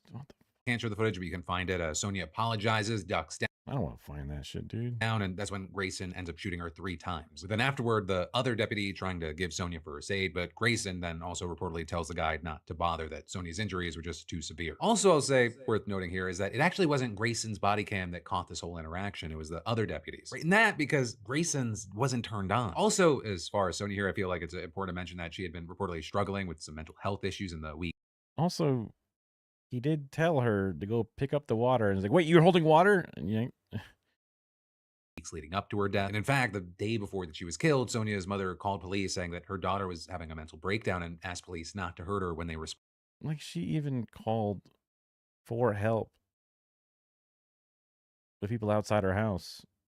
But then with this, after Sonia was killed, there was an investigation into her death by the Illinois State Police and the local state's attorney office. With that investigation then leading to Grayson's indictment, which then led to him being fired, and then just a whole bunch of backlash for the sheriff's office for him being even hired in the first place. Because it turns out, Grayson had a spotty history at best with 2 DUI convictions, one of which led to his discharge from the Army for serious misconduct, as well as a documented history of impulsive decision-making and filing inaccurate reports as a law enforcement officer. And this whole That sounds like it's the worst possible person to be a law enforcement officer. situation, it just reignited protests. A below average person to be a law enforcement officer. There's been a few even worse ones. Across the country about the way that law enforcement treats Black communities, as well as those having mental health crises. You even had Joe Biden, who was president at the time, saying that Sonia should still be alive. But then with this, you had Grayson's defense successfully getting his trial moved out of Springfield to Peoria, about 70 miles away. That trial, it ended up lasting about a week, with the defense making the case that the shooting was actually justified. When he took the stand in his own defense, you had Grayson reportedly arguing that he was afraid for his safety when Sonia grabbed the pot of water, saying, "In this situation, unfortunately, I matched the threat level." And one of his attorneys adding that what happened to Sonia was, quote, tragic, but it was not a crime. So that is, you have the prosecution arguing that Grayson needlessly escalated the situation by failing to follow any of his training and acting unreasonably. Or with the top prosecutor saying, "We are here because of the actions of the defendant, and Sonia Massey is dead because of the defendant. Send anyone else, anyone, and Sonia Massey is alive." These were not the actions of a scared young police officer doing a dangerous job. These are the actions of a bully. And as far as the charges, Grayson was charged with first-degree murder, but the jury was also given the option of considering a lesser charge of second-degree murder instead, which can apply when a defendant faces a serious provocation or believes that their action is justified even if that belief is unreasonable. And after nearly 12 hours of deliberation, that is what the jury convicted Grayson on. So instead of the 45 years to life in prison that comes with first degree, Grayson is facing up to 20 years. Well, technically, probation is an option under a second-degree murder conviction. You have experts saying it's unlikely in this case. But also, I will say, not off the table. And so as a result, you had an uproar among Sonia's family and her supporters, with her father even calling this a miscarriage of justice. And adding, "Sean Grayson should be able to get out of jail when my daughter can get out of that burial vault and walk out of Oak Hill Cemetery." And Sonia's mom saying, "Anybody who watched the video and thinks that this was partly Sonia's fault is inhumane." And for that, I agree with that. And it seems like he's had a history with problems and then seems to always just bounce back and not really rehabilitate or get better. Not ever really punished that heavily, right? I do want to believe and do believe in rehabilitation and the ability for people to grow and become better. I know that our current prison system, jail system, is not designed around that at all. And it sort of relishes in the pain and misery that it causes. So the chances of him getting out of this jail somehow rehabilitated and not just extra bad or whatever is unlikely. I don't think that the pain that the family's feeling, and then obviously the continued attempts to skirt justice that always happens, like literally just moving the trial to a different location, is an attempt to skirt justice. Like, oh, look, let's go to a different community. Oh, look, we're gerrymandering the fucking jury over in a different section. Oh, what do you know? What kind of, yeah, it's just kind of obscene. Them to not give him life, and Sonia got life and death. I can't wait until he goes to hell. And you also had Sonia's cousin saying, I'm fueled by rage right now. You get an officer that says he's going to shoot you in the face, and then he shoots you in the face, and you only get second degree? The justice. I mean, yeah, pretty crazy. Although, this, with like many things, the family is always going to have their opinion on the matter because how could they not? And that's why theoretically they're never supposed to be involved in the actual thing. Although frequently we've even watched some crime stuff here, just different old, many year old 48 hours specials and stuff. Families are brought in for all kinds of things to make their emotional plea for this, that, and the other. But usually they would be recused to be allowed to then, have a hand in the judgment is not what should not be it should be agnostic of that in a sense. Although making sure that people understand the weight and the pain that it has caused is important when deciding specifically certain things. So I guess it's not completely without merit. Justice system did exactly what it's designed to do today. It's not meant for us. And then as far as the prosecution, they said that the verdict and then there's that side of it, right? Because there's like in a vacuum, what the justice system is supposed to be, what jailing is supposed to be, what innocent, guilty convictions, crime and punishment, people being rewarded or dissuaded from doing certain actions. And then there's reality, which completely fucking sucks all the air out of the room and changes it entirely. Like people joining the police force despite multiple behavioral issues, then killing a person seemingly with some amount of just try me. I can't wait to get my legal kill. Don't even bother. I want to shoot her in the face. Shoot her in the face. Like, even though she's like stopping and was like, oh shit, I was just fucking around. Whatever. Like, it's just kind of like, yeah, you're a piece of shit. Like, when she's holding the pot. Could you tell her to go and change the pot? And she's like, whatever. All right, fine. You're a piece of shit. And he's like, I'll fucking shoot you. And she's like, oh, fuck. All right. Jesus Christ, man. And then he does it. And it's like, that's crazy, dude. You obviously had it out for these people and you were just waiting for a fucking excuse. Wasn't ideal, but it is a measure of justice. And adding, accountability has begun, and we now hope the court will impose a meaningful sentence that reflects the severity of these crimes and the life that was lost. But I will say it's going to be a while till we know, because the sentencing hearing is actually not scheduled till January. And of course, while we wait to see that, I'd love to know your thoughts, opinions, and reactions here, as well as what you think we're going to see with the sentencing. I mean, it's nice to see some amount of not innocent, right? But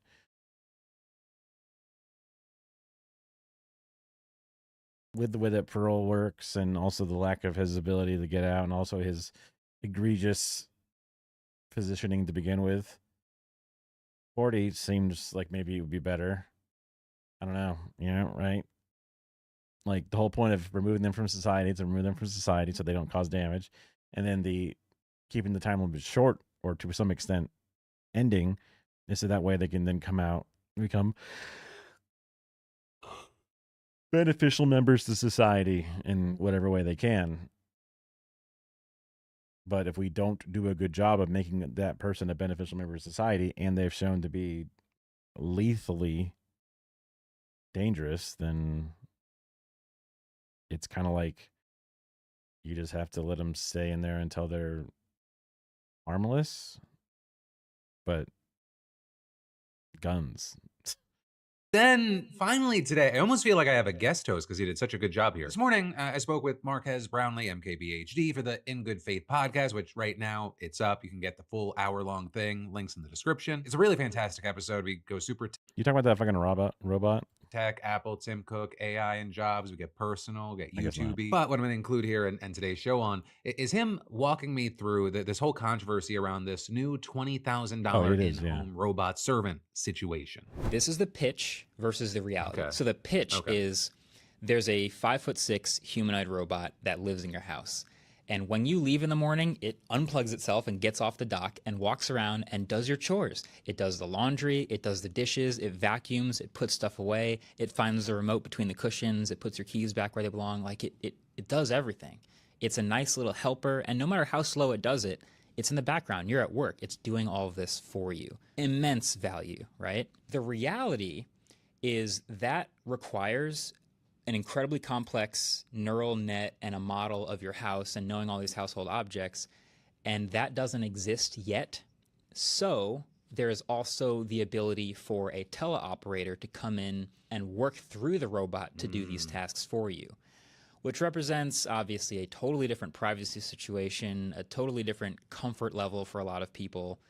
And oh, by the way, you can give us your money today and pre-order it, and we'll ship the version with the teleoperator now in hopes that maybe someday we'll get to the version that's super advanced that can do it all on its own. So if you're a tech bro, if you're really in the thick of this, if you're on Twitter thinking this is amazing, then you're actually willing to let that teleoperator do the task and hopefully contribute kind of as a beta tester.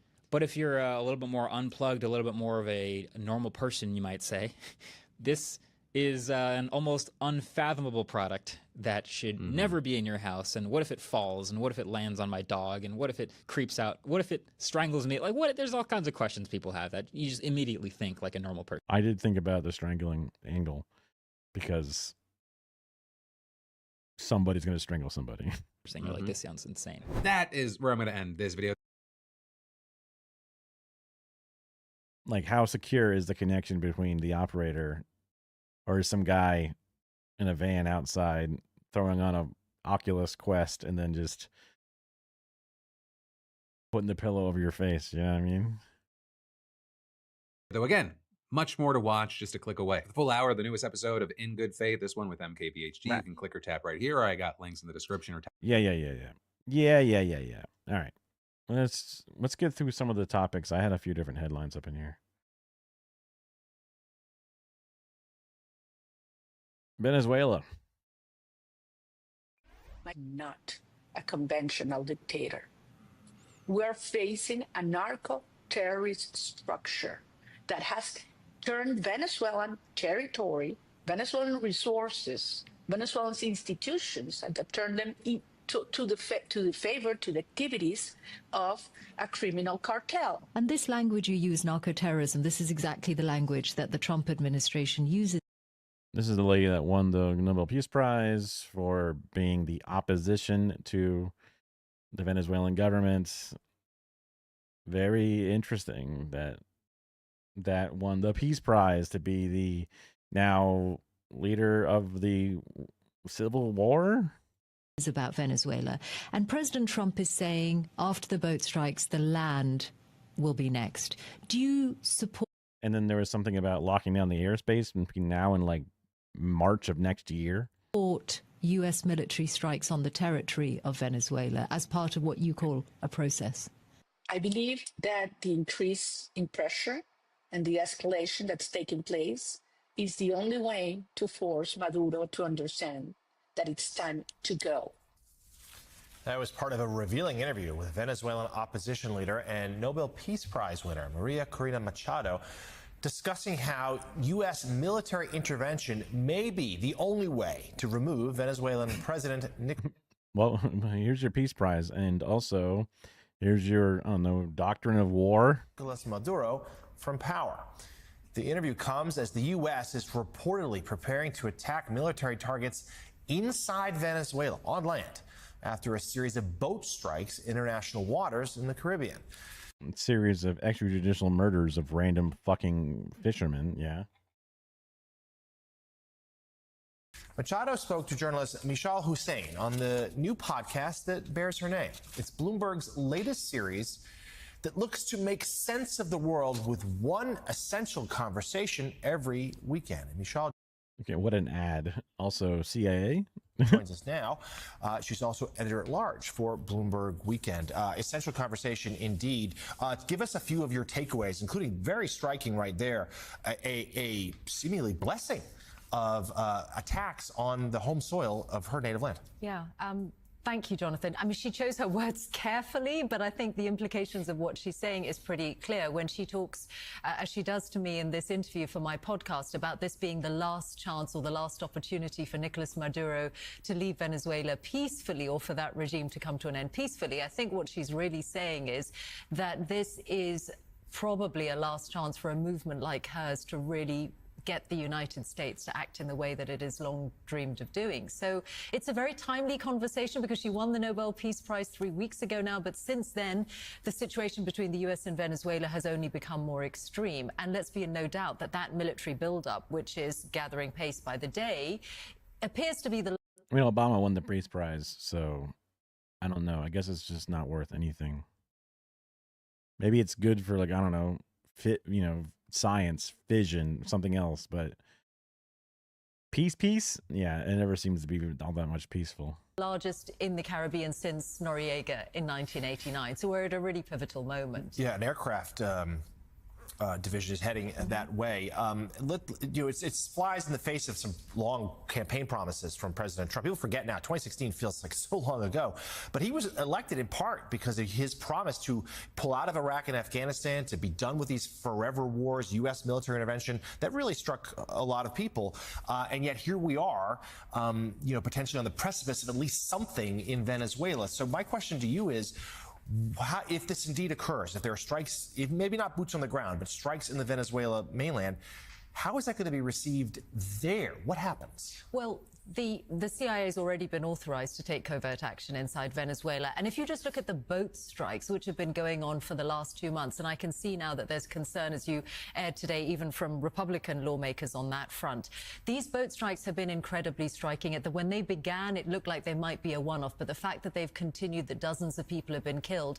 I'm based in London, and a lot of the conversations that I'm going to have on the Michal Hussein Show podcast are geopolitical conversations. They're about the intersection of America and the rest of the world. And there is concern amongst senior figures in America's allies about the implications of these boat strikes, how little evidence, if any, has been put forward, how there's little else other than this grainy footage that is released, and the implications for that, because such strikes conducted in different parts of the world have generally been done on the basis of there being an imminent threat. And in this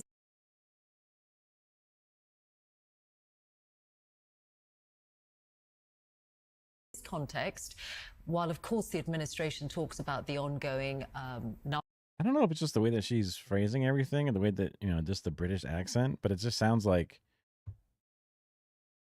the lightest condemnation of the situation at hand and just letting it all go forward. And then she had a fucking podcast with the lady. Terrorism, in their words.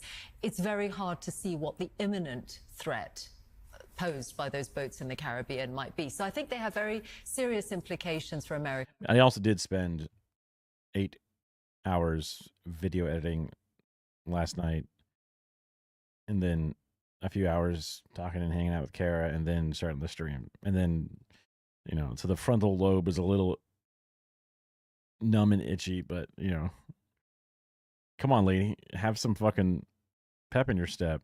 I'm trying to have some pep in my step. His allies as well as for the United States itself. Let's talk about our priorities. We have a threat potentially on Taiwan. We just don't know because Biden. Bro, how many times have you talked about the potential threat to Taiwan? What the fuck? You said, well, all go in there and defend it. The Americans will go fight on the beaches of Taiwan to protect that country's, in effect, independence. We have a... No thanks. A threat to Europe, a direct threat to Europe, and they feel it very close. Moscow's not that far away. And now we're saying, let's go fight with Maduro. Is it worth it?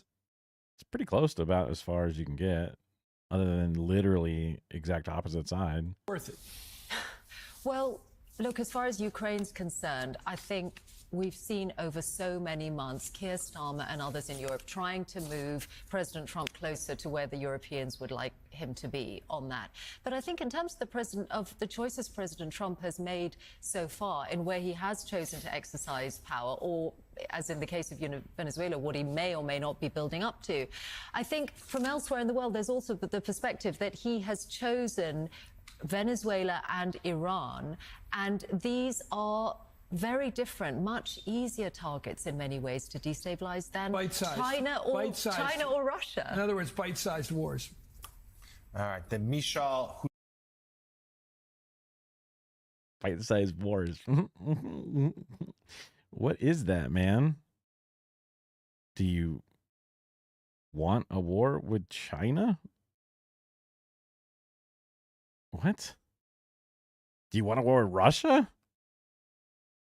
Hussein Show available now. We should note, in addition to the episode from which we just played an excerpt, we also spoke to Canadian Prime Minister Mark Carney. So some very impressive guests to get you going. Michelle, thank you so much for being here this morning. Okay, this is just an ad for her podcast. What the fuck? All right. There was a terror attack in Michigan. Yeah, there's no stories about that air. I mean, maybe there's like some articles, but there was no stories about the air being shut down.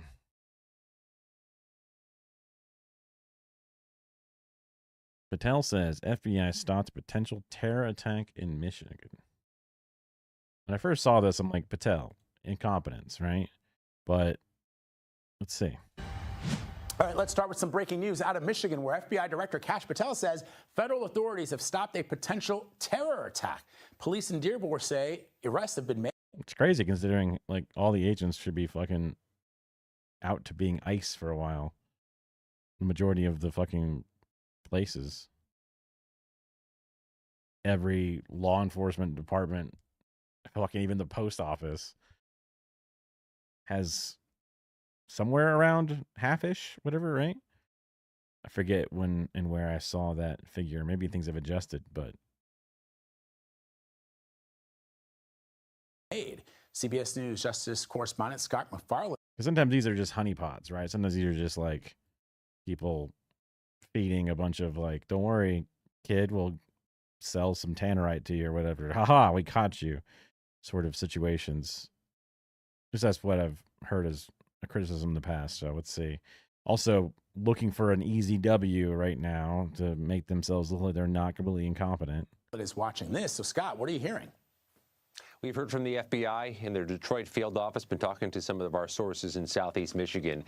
The FBI director's public statement really is the only public statement so far, that there have been arrests for a exactly, right? Suspected terror attack, and those arrests were made this morning in Dearborn, Michigan. We have a live picture. In Dearborn, one of the highest Muslim populations in America. Oh, interesting. A neighborhood in Dearborn where we've seen law enforcement earlier in the day, and the FBI field office in Detroit tells me they did have law enforcement positioned in that area, in the Dearborn area earlier today. There's no charging document that's been public or made unsealed in this case, so we don't have specifics on the allegations here, but the FBI director... Some little house. Connecting this to terror is certainly noteworthy. We'll see what connections it has once these case filings are released in the Eastern District of Michigan. That's the Detroit area at some point today. But Vlad, the details are few, Local law enforcement's not giving us anything in addition to what the FBI director says. I could tell you from experience covering the FBI, covering the Department of Justice, this is not a customary sequence of events. So you don't usually have the FBI director announcing a case without having coordinated with local law enforcement. It was like a day ago, 24 hours ago-ish. Enforcement, or having them ready to supplement the information. Let's see if there's a more updated story. Halloween weekend. These are all the same day. We want to get to some developing news right now of a terror attack thwarted in the state of Michigan. So you see the FBI there at that house. They say they made several arrests right outside of Detroit. FBI Director Kash Patel confirmed a raid in a post on X this morning, saying this morning the FBI thwarted a potential terror attack and arrested multiple subjects in Michigan who were allegedly plotting a violent attack over Halloween weekend. More details to come. So Dearborn police, where this happened, also confirmed the FBI had conducted operations in the city, but they say there's no threat to the community at this time. In fact, they posted this to Facebook. The Dearborn Police Department has been made aware that the FBI conducted operations in the city of Dearborn earlier this morning. We want to assure our residents that there is no threat to the community at this time. Here's the latest from our station on the scene in Michigan. Well, Veronica, the FBI is still inside this home on Horger Street. This is directly across the street from Fordson High School. They've been going in and out of this home all day. They're currently searching cars in the driveway. Now, CBS has confirmed there were 5 individuals arrested between the ages of 16 and 20, between 3 houses, 2 in Dearborn, 1 in Inkster. Now, sources say it was an ISIS-inspired group that was planning a Halloween attack. According to our sources, the teens had automatic weapons and were surveilled going to gun ranges and even had surveilled Cedar Point in Ohio for a potential attack there. Again, Dearborn Police and Inkster PD have confirmed the FBI raids there. 2 locations in Dearborn, 1 in Inkster. The Dearborn School District also confirmed they were made aware of the situation prior to it happening. Now, FBI Director Kash Patel posted to the social media platform X this statement that reads, quote, "This morning the FBI ISIS-inspired automatic weapons going to Ohio, but they're not saying anything about it. They're not showing arrests. They're not pointing to brown children. But ISIS-inspired. What the fuck? Nothing unsealed. thwarted a potential terrorist attack and arrested multiple subjects in Michigan who were allegedly plotting a Man, their fucking packets are dropping. Violent attack over Halloween weekend. More details to come, thanks to the men and women of the FBI and law enforcement everywhere standing guard 24/7 and crushing our mission to defend the homeland," end quote. Right now. Is it? Oh, that's from Kash Patel. I'm like, when has an FBI statement ever been like, oh, wait, rest easy, brother. You'll be in Valhalla soon, or we're on watch now, kind of bullshit. Now we have learned the suspects could be arraigned this afternoon. But again, right now, the FBI says there is currently no threat to the public. Back to you. All right, thank you, Gino, for that live report. Continuing our team coverage this afternoon is Jack Springate, who is live outside the federal courthouse in Detroit with more. Jack. Well, Veronica, the big question we're looking to get answers to right now are the identities of some of the people who were arrested earlier this morning in those FBI raids. And like Gino said, we're expecting some arraignments for one or a couple of these suspects at around 1 o'clock or 1:30. Like they were children. So we'll be bringing those details to y'all online as soon as we learn some of those. But there are a lot of other questions that we've been learning and getting answers to over the last Like, what are the chances these are just a bunch of kick streamers, honestly? hour even. You heard Gino talk about some of the people involved and exactly what the FBI alleges that they were planning. Now, one of the things that we also learned about why they're saying this was an ISIS-inspired. I was going to say, the ISIS-inspired could be just, like, because they're going to wear fucking masks or something crazy, right? Like, I was like, let's see what they're going to say about it specifically. Like, oh, they played the terrorist team in Counter-Strike Go. Therefore, this is ISIS inspired. You know, like group. What really put this investigation on their radar was after members of the FBI Joint Terrorism Task Force uncovered a plot as two teens were online in an ISIS chat room, and that's where they were talking about these plans that Gino was mentioning, and that's what prompted this morning's FBI. Okay, this is definitely feeling like one of those. What the fuck is an ISIS chat room in this regard? Is it one of the honeypot ones that the FBI sets up, like for Fed posting stuff? It's what it seems like, because they just so happened to catch it the moment it was posted. You mean like the one that they set up? Is what it sounds like. FBI operation and those raids in Dearborn as well as in Inkster. So hopefully around 1 or 1:30 we may be able to get some more information just about what tipped off police It must have even been more. yesterday. Again, those arraignments expected to happen around 1 or 1:30, but this is really quite an unexpected way to start a Halloween. 2 dead after being found in flooded basement during severe storm. Oh my god. I guess when there's millions of people in one place, that's an old city, but Jesus Christ, just rain can flood a basement to the point you drown in it? Morning, and we spoke to some neighbors just about how they were feeling seeing the FBI's presence in their neighborhood. Those gotta be Cuomo voters, right? Let's be real. This is really, from being such a quiet neighborhood and a very nice neighborhood. There's no animosity in this neighborhood. I am not of Arab background. My husband is. I mean, we all get along fine. What? Okay. I mean, sure. This is very new and scary to me.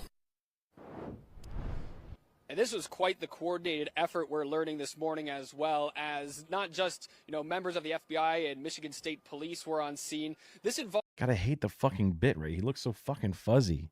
the FBI hostage rescue team, along with SWAT teams from Cleveland, Chicago, of course, Detroit, Minneapolis, as well as This CBS News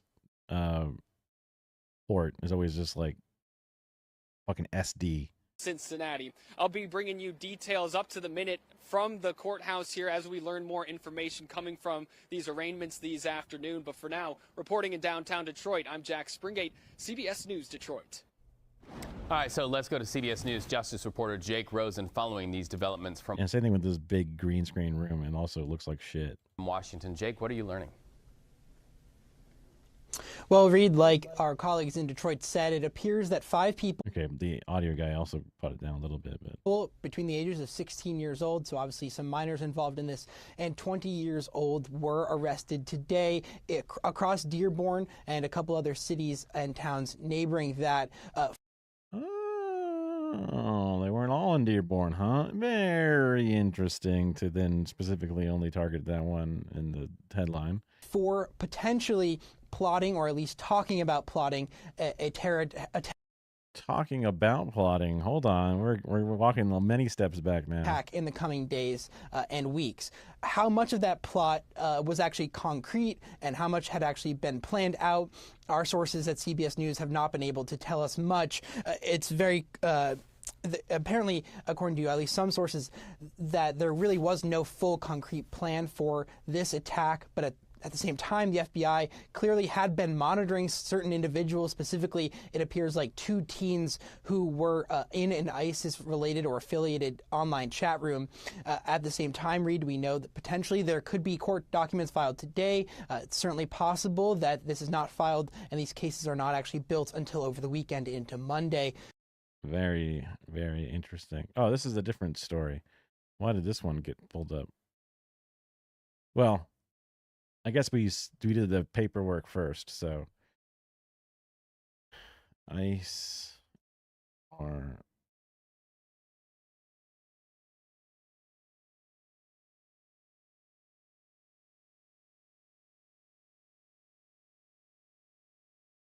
did I spell fascist correctly? Am I a fucking idiot? I mean, the answer is yes. I am an idiot. I did not spell it correctly. Thank you. FAC, FASC. There we go. I kind of just read a word real fast and move on. Fascists. All right. Zoop. Enlarge. We asked DHS if federal agents wore horror masks on raids. They responded, "Happy Halloween." Wait, shouldn't that have a quote at the end of it with the same little quote here? LA Taco. We like LA Taco, so. They have fun while doing it, which is deeply disturbing. We expect some level of decorum from government officials, says Phoebe, a member of the Harbor Area Peace Patrols, who snapped a photo of the masked agents driving out of San Pedro on Tuesday morning. That's like a Japanese thing mask, and that's Chucky. Individuals wearing Halloween masks were observed by Harbor Area Peace Patrollers as they were leaving Terminal Island on Tuesday morning. This is the same area where DHS has been staging since immigration raids started. LA Taco requested comment from the Department of Homeland Security on the use of Halloween masks by these federal immigration agents. The following comment, Assistant Homeland Security Public Affairs, was received by LA Taco. Happy Halloween. Yeah, I mean, look at this. And then they responded, Happy Halloween. They said, like, were they really wearing masks like this? That's just so gross. Like, they got gross little groypers memeing. And also, they're a bunch of, DUI fucking abusing. They have a lot of platinum tattoos, and they don't even pretend to not know what they are. You know what I'm saying? At 7:23 Tuesday, individual wearing a Chucky mask was seen in the backseat of unmarked vehicle. Observation was made. Other individuals in the vehicle were masked and tactical gear. Yep, classic. A Momo mask was seen driving another unmarked cargo van. A little later the same day. Probably should put a space there. Creepy chicken lady character. The Momo challenge. That's right.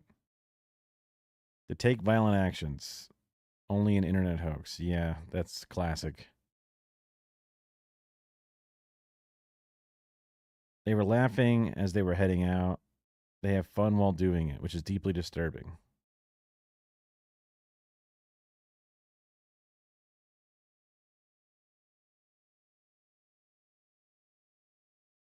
Seeing the agents in Halloween masks felt different than the behavior she's seen wearing masks that they normally wear to hide to be anonymous, but even that should not be fucking allowed. Wanting to be seen, rolling down their window. Yeah. Just a lot of the same. This is oh my God, this is such a long article. Okay. They need to have an editor. Let's see. Now we can see. Now that we've been set up with it, we can see the Pritzker accuses ICE of terrorizing kids. Accuses. As if it's not actually doing that. All right. And Illinois Governor J.B. Pritzker wants to make sure nothing. And these are not so much linked to give like Fox News some views or whatever it is, but they're just sort of put in for completion's sake, and also they're all logged in the Discord, like the messages is. Gets in the way of his trick-or-treating today. He's demanding DHS pause all ICE raids throughout the weekend so kids can have a Halloween without fear. That sounds nice. How about you just say pause permanently? Letter to Kristi Noem and to the Department of Homeland Security leadership, asking them to pause all of their federal agent operations for the entirety of the holiday. Like we're asking for a ceasefire for the holiday, as if we're fucking being bombed by Israel. Halloween weekend. I'm asking for basic human decency. Give the children and the families of Illinois a break. Don't believe it when they tell you that they're busting the worst of the worst gangs or gang members.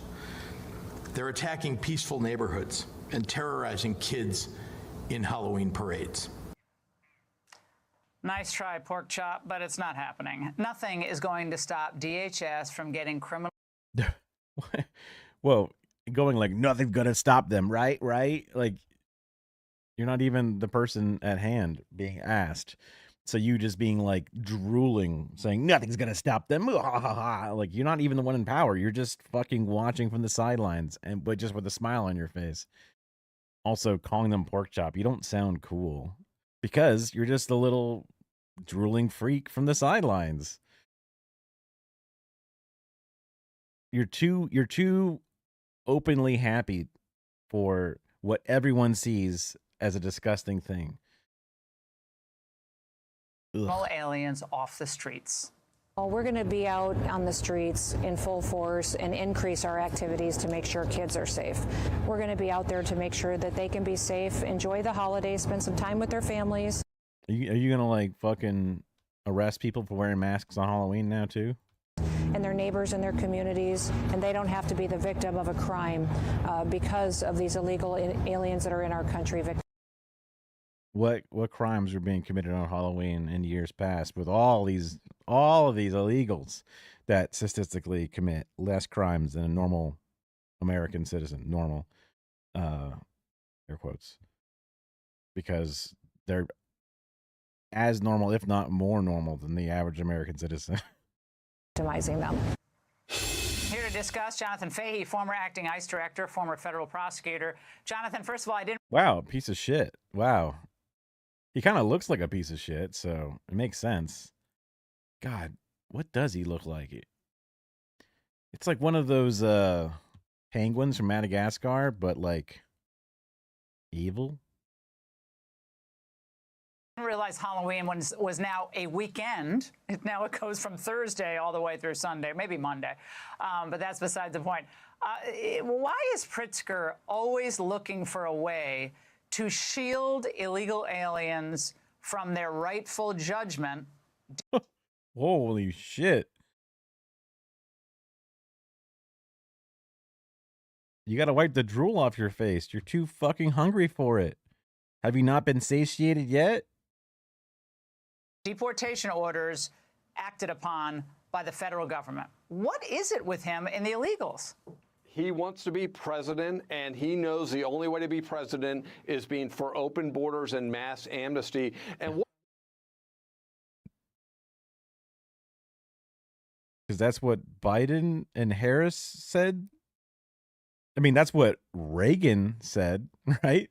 You guys like Reagan. what he's doing is so appallingly cynical, and it's sort of a standard ploy the Democrats do, is they malign ICE agents by suggesting they're out there arresting trick-or-treaters and going into schools so that everyone will be hostile to ICE agents, when in fact these agents are putting their lives on the line to make all of us safer. But it's yeah, clearly. They're out there driving their children drunk in their trucks. In my home state of Florida, they're out there brutalizing citizens, dragging children out naked in the streets, zip tying them. Citizens.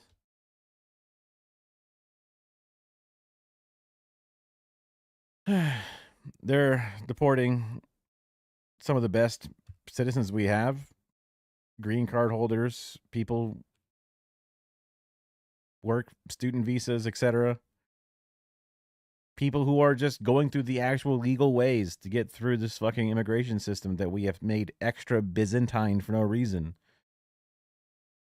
They wait, they collude with fucked ass judges and tell them to dismiss the case, or the prosecutors, I guess, dismiss the case. Just say, never mind, we're going to stop. And then boom, now they're naked and exposed and immediately get grabbed in the hallway. How is that? These are people who are showing up to their pre-scheduled court hearings to get themselves through the process. that you say you fucking appreciate. God, I hate them so much. All politics with him, and he's willing to put the safety of his citizens, the safety of the United States citizens at risk so that he can make his political point and hopefully elevate himself with the Democratic Party. But it's so cynical. And yeah, the holiday, we now have a Halloween weekend that they can't do the job. But to think about ICE should maybe not arrest a rapist. Why wouldn't the cops arrest the rapist? Why does ICE have to arrest the rapist? What the fuck does that mean? The cops were like, that's the rapist, but sorry, he has to be a citizen for me to arrest that rapist. What the fuck are you talking about? The only thing I could possibly, and of course that's not going to be what it is, but the only thing I could possibly think of is like a person who had been convicted of rape and then done their time and then gotten out and then now is then deciding to be deported because of their past crimes. Again, not the case whatsoever. A child molester or a murderer this weekend because they might want to trick or treat in Chicago is utterly absurd. It should be offensive and it should be transparent. But also, the request is because you and we all know that you're not actually doing that. You're grabbing day laborers outside of a Home Depot, going into restaurants and storming the back of it. These are people holding down steady work with families. These are not rapists and drug dealers and whatever the fuck else you just said. To everyone what child molesters in fact is doing. Well, an alderman in Chicago, Jonathan, says that residents in one area received approval to close off 2 blocks to create a safe area for trick-or-treaters.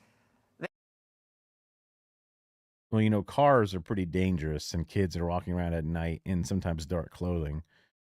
Isn't that pretty normal? They are actually letting this happen. This is, so they're saying, it's for the trick-or-treaters, but it's really a safe zone for illegal alien criminals. Because how many car accidents has ICE caused because they're a bunch of jacked up fucking morons, half drunk, revving their fucking blacked out SUVs all over the place. They hit somebody, then they get out and say, that's it, you're under arrest, and they drag them out of the car, because otherwise they're going to be in trouble for hitting a civilian. But if they say, you're an illegal, and no due process, just fucking process it as fast as possible. Just push it through. Oh, you don't have your paperwork on you. Now you're in trouble for not having paperwork on you. That's what they're creating a safe zone for. Just go out with your kids trick-or-treating like you always do. What's the problem? Yeah, the message should be, if he was a responsible governor, should be, if you're here legally, go out and trick-or-treat and have fun and let the federal government arrest these criminals that shouldn't be in our country. But okay, they're just saying the same bullshit. There's nothing new here. They suck ass. All right. Let's see.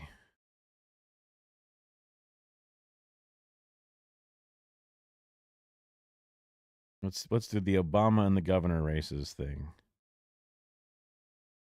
I'm just sick of fucking listening to those scumbags talk. What the hell? I think I clicked the wrong thing, but I think we're good.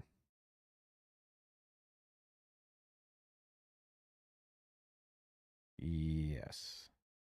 We need a governor who has a plan to strengthen and steady our economy at this time where so much chaos is being thrust upon us. So this is the person running in Virginia? I guess Virginia, because that's the things behind it. I was going to say New Jersey. I remember looking up a couple of the governor's races.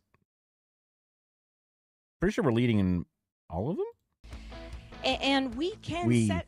As in not Republicans. An example for the rest of the country. When we win... I don't know enough about...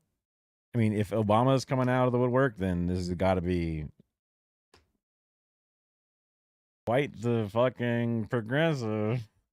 Noticing that Obama did not come out of retirement to help Zoran at all. A hope and change candidate. Huh. Weird. Weird not to come out to help that. Weird. On Tuesday. With roughly 100 hours until polls close in New York, New Jersey, and Virginia, candidates are pulling out all the stops. And for Abigail Spanberger and Mikey Sherrill, that means getting former President Barack Obama to join them on the campaign trail this weekend. Tuesday's election will be another referendum on Trump's presidency and an opportunity for Democrats to try and boost momentum after 2024. Also, some Democrats rumored to be thinking about a 2028 presidential run are taking the opportunity. Maybe I can jump into a meat grinder. Maybe that'll make the pain go away. Holy fuck, dude. To boost enthusiasm for themselves. At least half a dozen of them. Do they think Bernie's going to run? That's crazy. Have campaigned in both New Jersey and Virginia. Notice, not. No Bernie there. Daniel is one of those. Ew, what the fuck is Gretchen Whitmer acting like she's not disgusting now? She was there at the fucking, Trump thing. She saw the fucking wave of power shift slightly and immediately sold her soul. Buttigieg. Another disgusting fuck. Rokana's always kind of weird. Mark Kelly. Bashir, where you been, dog? Oh, you've been blending into the fucking white background like you've been doing before. Democrats and joins our panel now. He's a CNN senior political and global affairs commentator, also a former mayor of Chicago. These are all people that are going to drop out in the first, 33% of the fucking primary race. We should note on the although probably Buttigieg might try to stick it out a bit longer, but left side of your screen, you're going to see our Arena text chain. That's where we're sharing additional analysis from a few of our top reporters and contributors. Ram, thank you for joining us. I wonder how much you... What if Karner is going to be on there, CNN contributor? That'd be awesome if Karner was over there contributing. See Tuesday as a referendum from voters on Donald Trump. It's 100%. It's a referendum. Let me say it this way. It's 90% a referendum. I'll recorrect. What the hell? The View from New York City, their candidates have retreated to their respective corners. Do they mean the other teams that have been not actually coming out and showing support, you mean? Or do they mean the two Democrats running in New York City?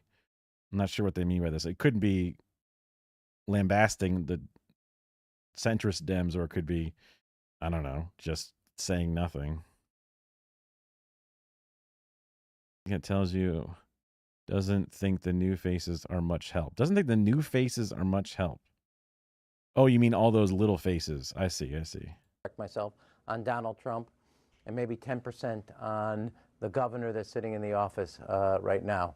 And there's a lot going on in both states. You have major federal employees that are been furloughed and are unemployed right now, and that's going to impact Virginia, over 100,000.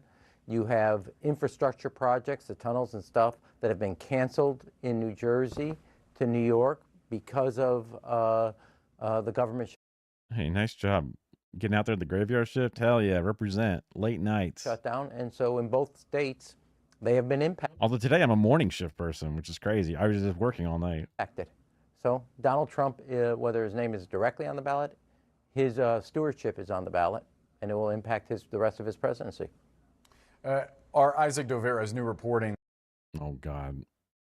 Out about former President Obama's stepped-up plans to fight back against Trump, and he writes, quote, he senses the politics of his party may be leaving him behind, but also wonders if the Democratic Party's problems are so deep that it needs his help to steer it back to... No. He would stick his finger in the pie just to fuck it, just to ruin it from time to time. And we don't need him doing that shit anymore. There's a bunch of rumors about your fucking marriage falling apart. Just go deal with that, man.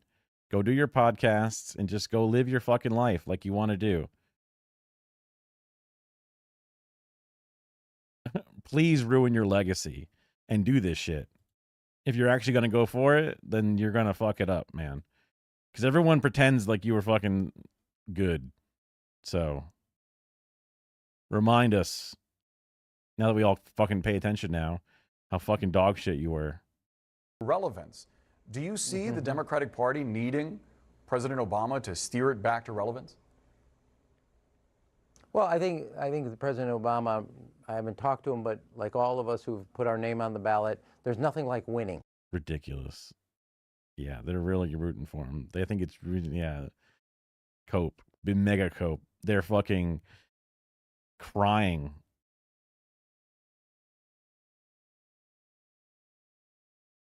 Drooling at the possibility of having anything close to the charisma and actual connection with people like he has. They're not actually rooting for Mamdani. You know that. In 2024 was obviously not only a law. Because they would be coming out and saying a bunch of fuck shit about Cuomo being gross. And then just leaving it fucking silent. But instead they're just saying the most Islamophobic shit ad nauseum. So, Brad Todd, you're fucking dumb. You've huffed your own farts for too long. Whoever the fuck you are. Also a devastation, given also the consequences you've seen. But if you not only win in... I'm just roasting their chat more than even... I don't have a very active chat of my own, so... Now I'm the one fucking hating and waiting at the table of success of CNN. New Jersey, not only win in Virginia, but also win Proposition 50 in California. You got 3 Supreme Court races in Pennsylvania. You have the New York City mayor's race. You have some elections out on Long Island. Winning gives you not only momentum, it will tell you a lot about where the electorate's mind is. And that's going to happen one way or the other, right? They're going to say there is a Muslim in New York, or they tried to put a Muslim in New York. They're going to say it either way. Where the independent swing voters are going to be, how they're going to break. And it also helps you in recruitment.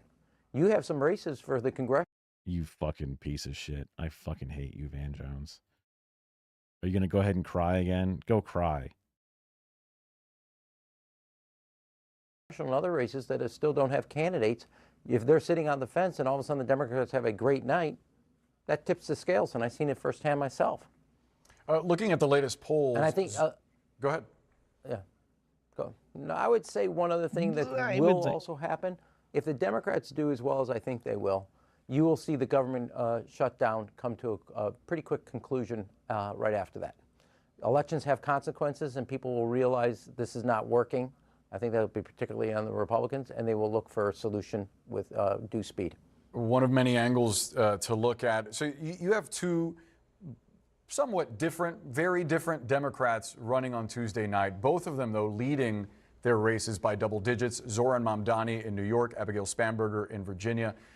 What lessons do you think Democrats can take from both candidates, and what do you think that having both of them on the ballot means for the party more broadly? Yeah, I think I would switch it a little, Boris, in this sense.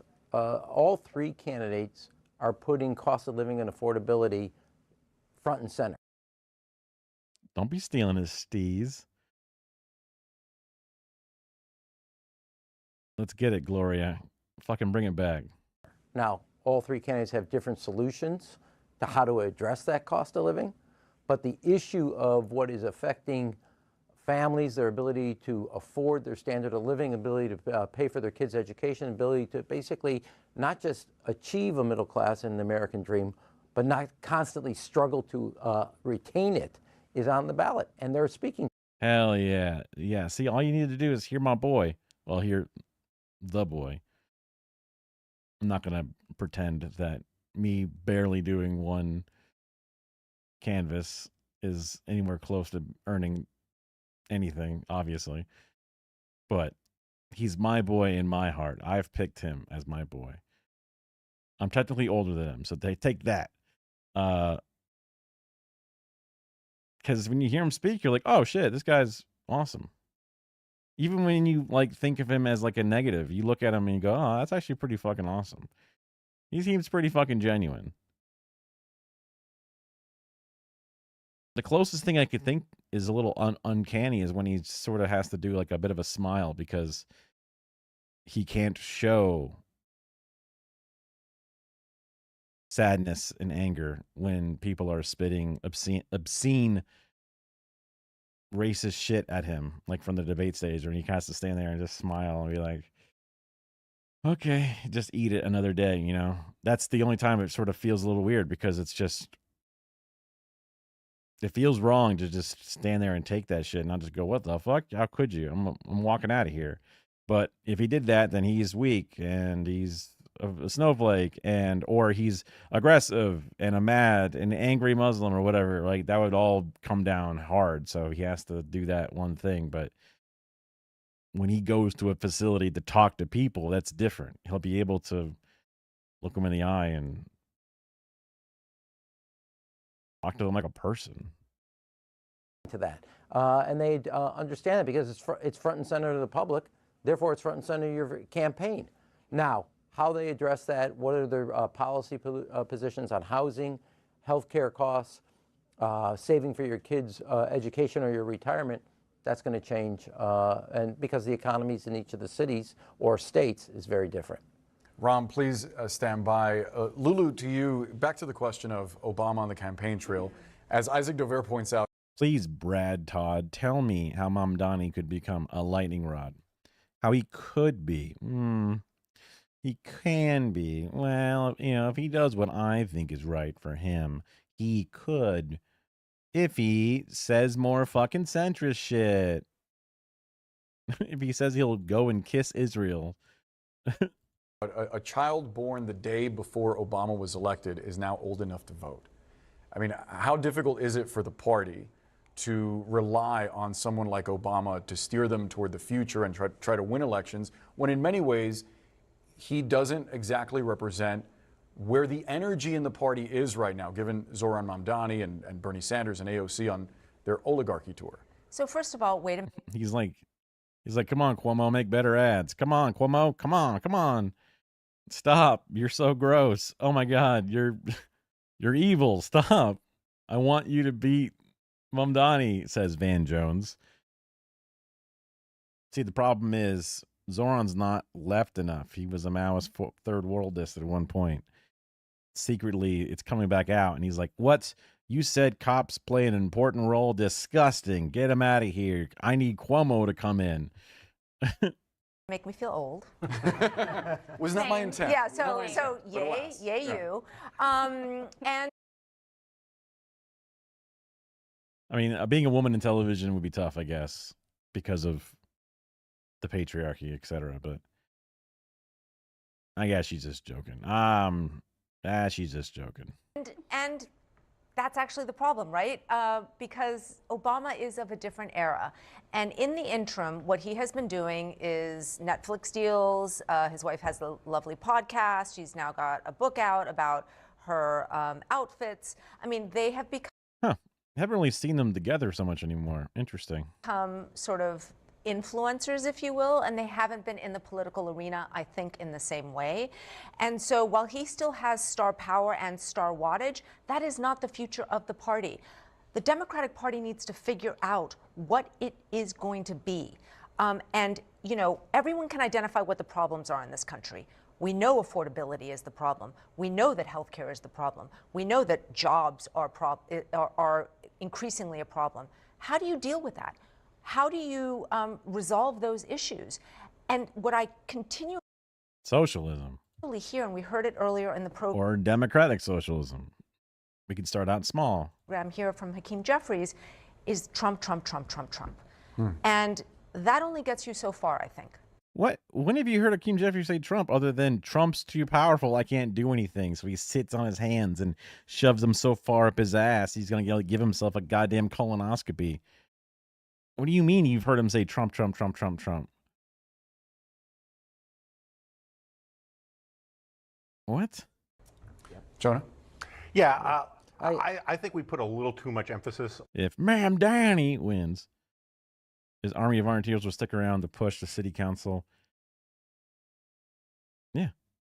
Crusade. Interesting choice of words there. On Mamdani, I get it. He's catnip. He's charismatic. He's interesting.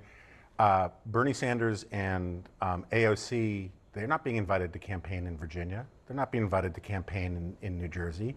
The coalition that is going to get Mamdani elected in New York is young and activist and left-wing, a lot of barista socialists and whatnot, and that's fine.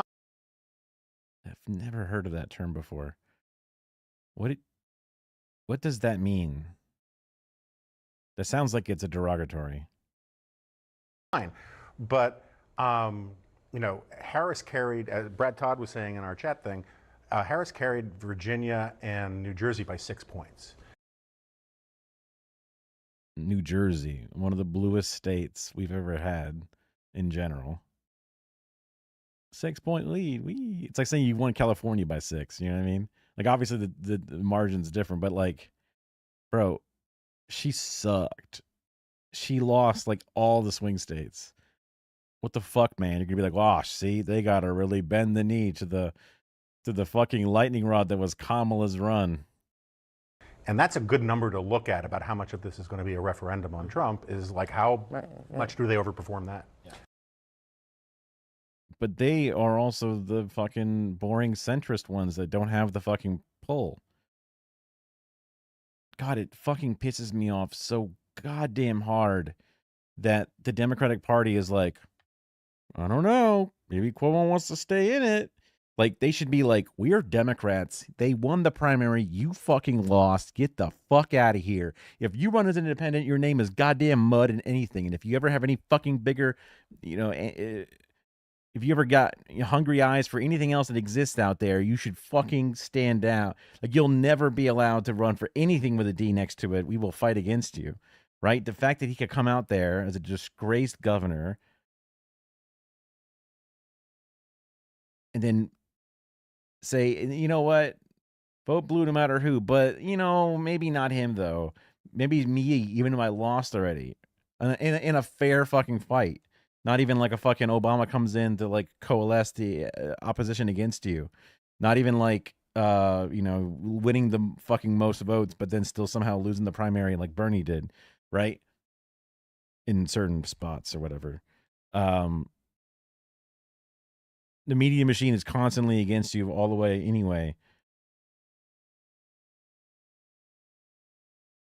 A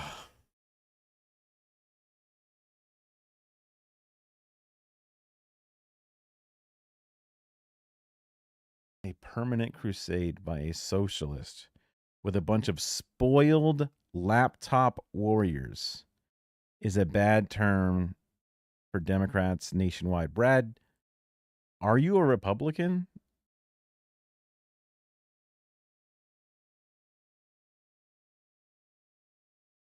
What do you mean spoiled laptop warriors? I mean, the largest canvassing group? People getting out there, putting fucking shoe leather to ground, putting the work in? What do you mean spoiled laptop warriors? Making like they're not actually having any kind of ground game.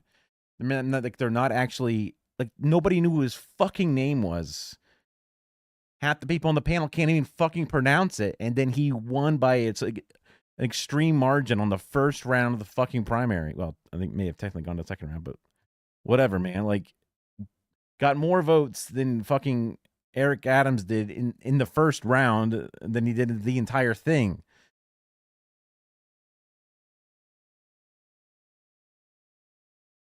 Get him out. Cope should never be allowed to fucking talk on these fucking panels again. Completely dejected and minimizes the power that they have.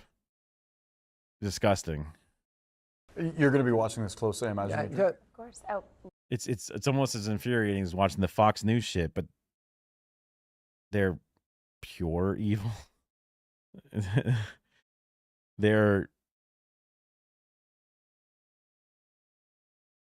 willingly changing the truth. These are unwillingly unable to see the truth.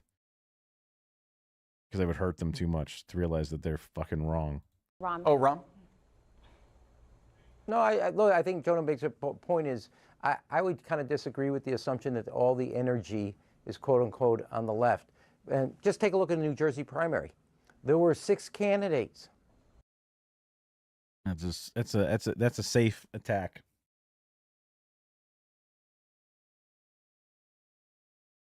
I would have gone after the fucking laptop element and talk about the ground game, but you know what? It's safe.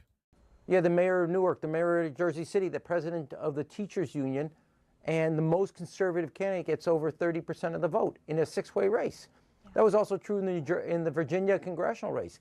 So this idea that the energy is, quote unquote, just on the left doesn't reflect where primaries to date since 2024 have been. I get, as Jonas says, catnip. The other thing is, if you look at Bill Clinton, you look at Barack Obama, while different candidates, different points in time in history, they both follow, obviously, Republican leadership, and they both show a similar campaign strategy on the cultural side and the economic side.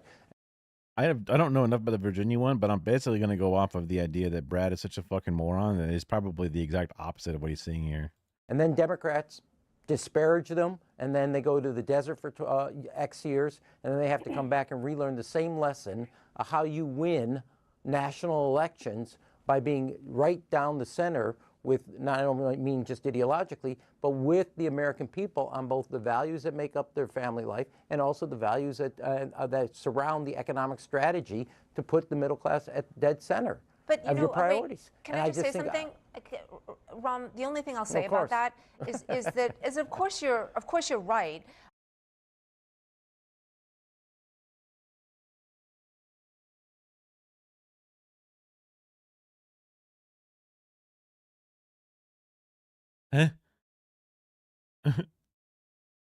I like coal and solar, says Brad Todd. That the center actually is why don't we just where stop for there? Democrats. No, but where Democrats. No, but of course you're right that the center is nationally where Democrats need to be. But the problem Puke, puke, puke, puke. here is that the messaging that the Democrats are giving isn't inspiring people. It isn't connecting with the average voter. And so that M-spotted. M-spotted. message of like, oh, we've got to pivot to the middle, it isn't really resonating. Well, I respectfully I disagree with that. Everybody wants to chime in, but we're really short on time, and the producers have been like telling me like we gotta wrap. Let me just say really quickly. I mean, look, I think that the big difference to keep in mind here is that New York City is a municipal election with ranked choice voting, and yes, Mamdani is exciting a whole generation of younger voters, and that's something that Democrats as a whole are going to have to take into account going into 2026 and 2028. But to Rom's point, when you're looking at Virginia and New Jersey, these are totally different races. These are national security soccer moms who are dominating, who are both going to win those races. We have a big tent, and that's emblematic in what you're saying. Show me the soccer mom that was fucking telling that pant shitter from Toilet Paper USA or whatever that she was happy that Charlie Kirk was dead and maybe she should die too. Show me that soccer mom. Show me that gray-haired lady out there.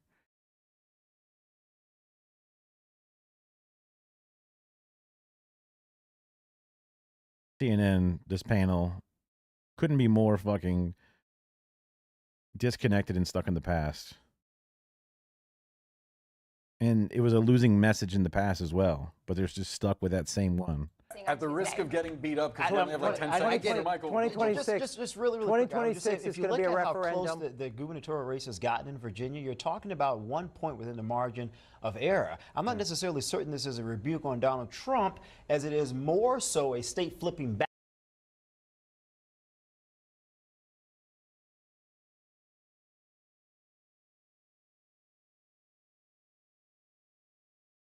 Yeah, it's not good for you, Todd. Back to Democratic control at state that I reside in. Kablam.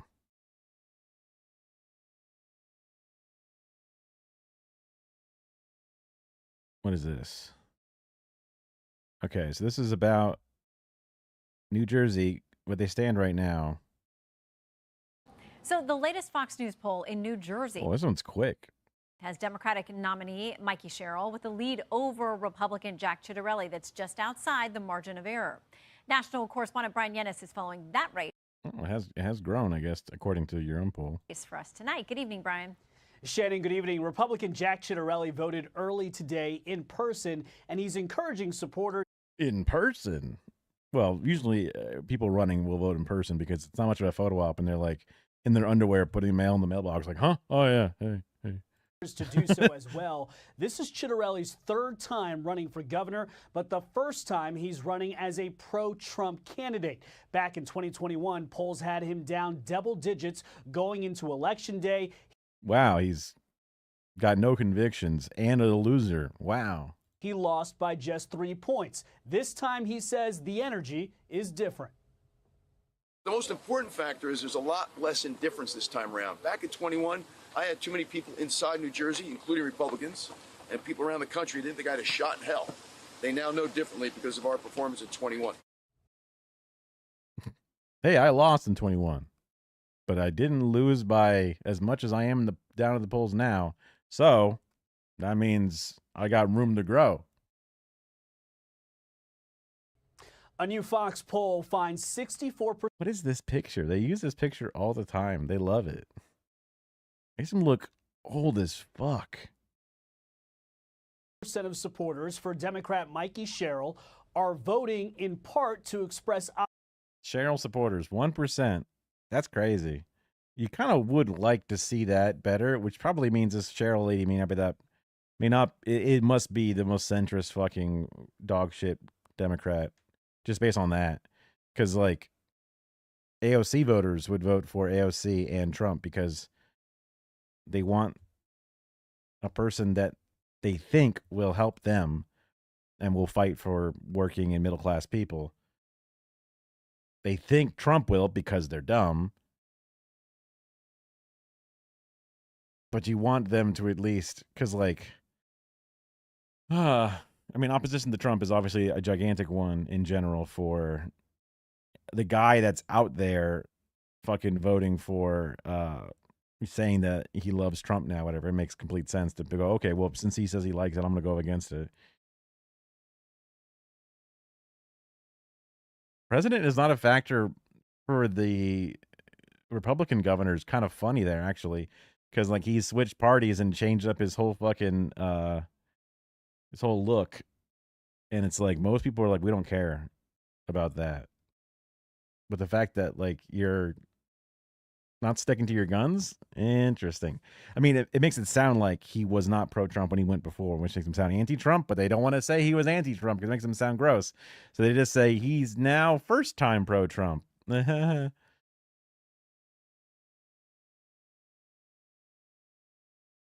I guess they're trying to say that, look, you guys are more negative and we are less, echo chambery or whatever. Is that what this is supposed to mean?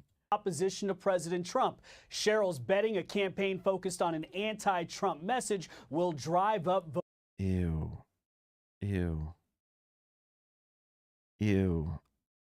Probably ew as well. I mean, theoretically better than a disgusting Republican Trump sycophant style guy to get in there, but honestly, will it be? Voter turnout. Cheryl's even said Chitterelli as governor would be the president's quote. The fact that they're specifically not aligning themselves with the momentum in their tri-state area nearby or whatever. I guess Virginia's not tri-state, but lackey. Jack Chitterelli has shown himself to be that kind of person. In fact, Trump himself tweeted that he's constantly seeking assurances from Trump. And we see it where he won't stand up to him on anything. What's with the fucking military helicopter in the middle of your fucking thing?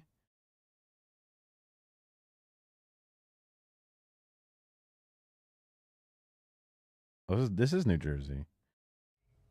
Whether New Jersey flips red could come down to which candidate voters believe will solve their top concern, the high cost of living in New Jersey. Wow, it's almost like you should go with the Mamdani angle. Wow. Huh. It's almost like you've chosen the wrong fucking bullshit liberal message. Shannon? All right, Brian, great to see you. Thank you. Hey, Sean Hannity here. Hey, Sean Hannity. Get out of here. Trump. Oh, yeah, this is, I guess, probably the more important message to lead off today. They didn't talk about Obama at all. I thought they would because they love talking about Obama. Maybe that was happening before or after. Oh, snap. Officials must act as soon as possible to avoid prolonged interruption. Massachusetts judge also told administration to consider contingency funds. Wow, that's like partial payments. Anti-hunger program a few days late. 2 federal judges ruled Friday. Could not use the agriculture department could not use contingency plan, but federal judge ordered administration to release the backup funds for the program. Another judge directed the government to decide by Monday.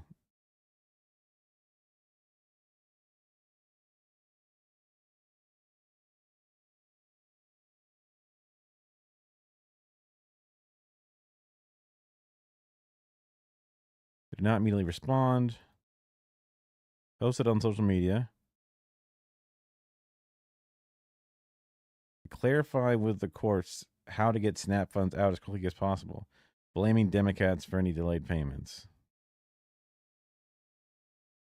Sure, bro.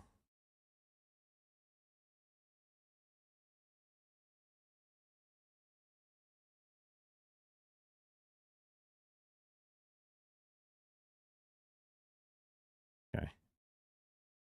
What else I got? Food banks with SNAP, military families, Kamala's book. Who cares? I thought I had. Is it in the miscellaneous? Wait, didn't I have it over here? Oh, did it?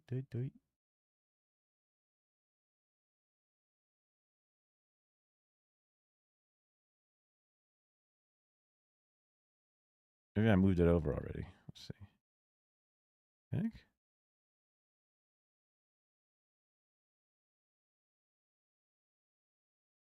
That was off of a video.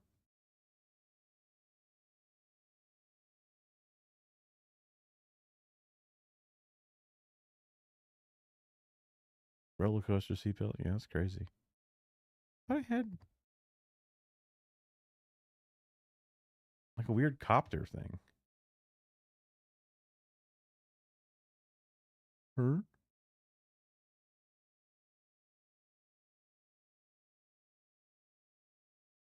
I guess I lost it. Oh well. Oh well. Bizarre. Yeah, those two are fine, and this one's here. Do. Nothing there. Some weird ones here. And it wouldn't be in here.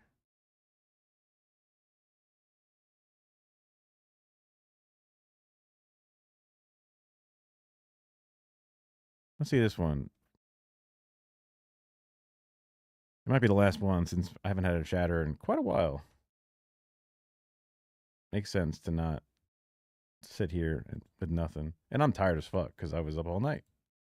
A new bombshell report just published suggests Because we just saw the fire. The fire was started by a Florida man, right? So that LA's most destructive fire may have been prevented if officials had simply listened to fire crews on the ground.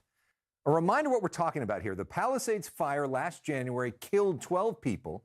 It burned nearly 7,000 structures and caused tens of billions of dollars in damages.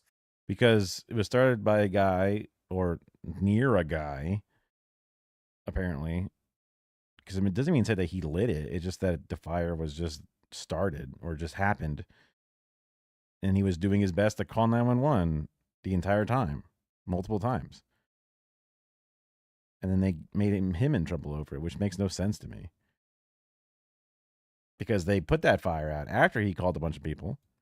But then it smoldered underground for 7 days straight and then came out and blew away with embers and then became the Palisades fire. And it's like, can you really hold him accountable for that?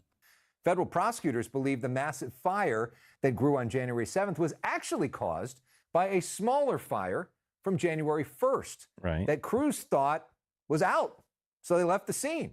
Well, check out this headline in the LA Times. Days before the Palisades inferno, firefighters were ordered to leave smoldering burn site. The report suggests that firefighters sounded the alarm about leaving, but they were not listened to. That's insane, bro. All the more reason that fucking court case about pulling the guy out and saying that it's his fault. Insane. because they multiple times talked about how you listen to a rap song, and the rap song in the music video for the rap song shows some fires being lit, but it's like a trash can to like warm their hands in the cold, and it's like a French song or whatever. So the fact that they were like, I was like, this makes no sense. You're trying to pin it on somebody. Joining us now is Paul Pringle, the Pulitzer Prize-winning investigative journalist who co-authored this piece for the LA Times. Paul, first off, thank you for this important work. Welcome to The Story Is. Can you sort of break down the main thing that you found here?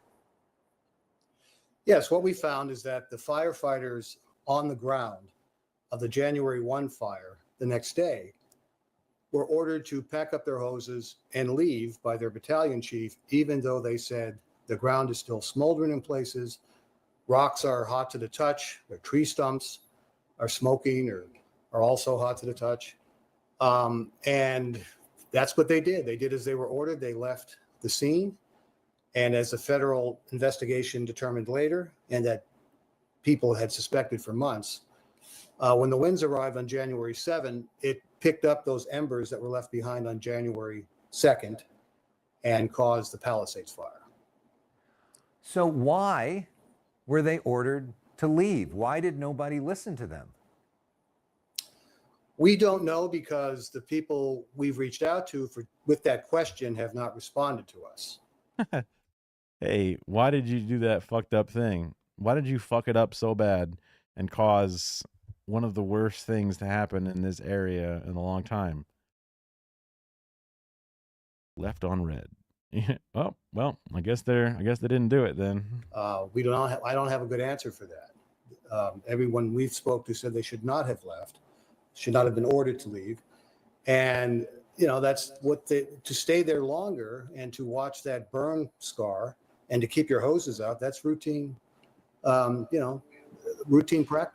I think that's a good, important point to add, is that this is normal to do because you're worried about that exact problem happening. And then they have signs of test, like boom, rocks, boom, tree stumps, smoke, all these little things. Like, yeah, we know this is a thing and we're supposed to address this because of the potential other side. Like, the amount of fucking, like, nah, I need to save some labor. I want to say, too much overtime, guys. Get back here. Like, fuck me, man. It's done all the time. In this case, it wasn't done. Even though we're starting to get those really scary wind warnings. They started arriving, I think, right around the 2nd, certainly by the 3rd and 4th. We were expecting very high winds. And on the 7th, there was hardly any firefighters in the Palisades. Mel Gibson's going to have the craziest conspiracies about who was behind this. Because his house did burn down in this fire, I'm pretty sure. That's right. We reported that. That was part of our investigation. That despite these really, I think the wind warnings were unprecedented in their seriousness. For the first time, the National Weather Service used the phrase life-threatening. And Palisades was always one of the most dangerous areas for that kind of weather. And despite all that, there was no pre-deployment of extra people or equipment to the Palisades and other areas that were considered highly dangerous. And, we just have not received a good explanation for that. I mean, unless the Palisades weren't where the most wind's going to be, and they were put other places. Like, I think normally dispatched to these places under these circumstances, especially when there's a fire that was left unfinished in an area downwind or whatever. Unless there was some other great reason to put them somewhere else, then even more questions about, did you want a big fire to happen? Maybe they didn't want a fire this big to happen, but did they want something to happen? Like, what the fuck? Like, a boring, smoldering, embered fire slowly snuffed out over a week is a snooze fest. But, putting out another big, flashy looking fire, that'll get me the fucking captainship I'm looking for or something. Is that the fucking gamble? This is all speculation, obviously. Because you got to think to yourself, why? Why would you want this? and you're the one in charge. So like you're gonna, even if you're like, aha, this will make Gavin Newsom look bad. Like you're the one who fucking did it or whatever, right? Like if there's a political motive, it's like I want to tank my own political career. Like what? I don't understand. I think I'm missing something. So you reached out to the fire department for an official comment. They haven't given you one. We reached out to the fire department for an official comment. We have not gotten one back from them. We do have LA Mayor Karen Bass coming on with us tomorrow, which was previously scheduled before your story came out. Nice. And we're interested to hear what she has to say about all this. But based off of your reporting, essentially, if they took this more seriously, if the firefighters didn't leave that area, it seems very possible that this Palisades fire may have been either prevented or stopped much, much, much sooner, right? Obviously, with everything, if I happened to be there at the right time, I could have caught that ball and won the game, right? There's always going to be one of those things, but when it's normal protocol to stay longer, to watch and monitor until the signs are gone for real. If there was, and so they talked about that being a protocol, but if the protocol is also when wind warnings are high, damn it, and there was a previous fire that is downwind of that area, whatever, it makes sense to pre-ready a bunch of firefighters and stuff. Like if those were the normal things that they then went against, there needs to be a good reason why, because Monday morning quarterback is always a thing that can happen, right? But you at least need to have been playing a play to justify why you did what you did. And it doesn't seem like we're getting that yet. And maybe they're trying to formulate a fucking story, but like this seems like all set in motion by them doing these things. So you think they wouldn't have a statement ready for it is kind of, to me, shows that it must have gotten out of hand. Again, speculation or whatever. I don't know.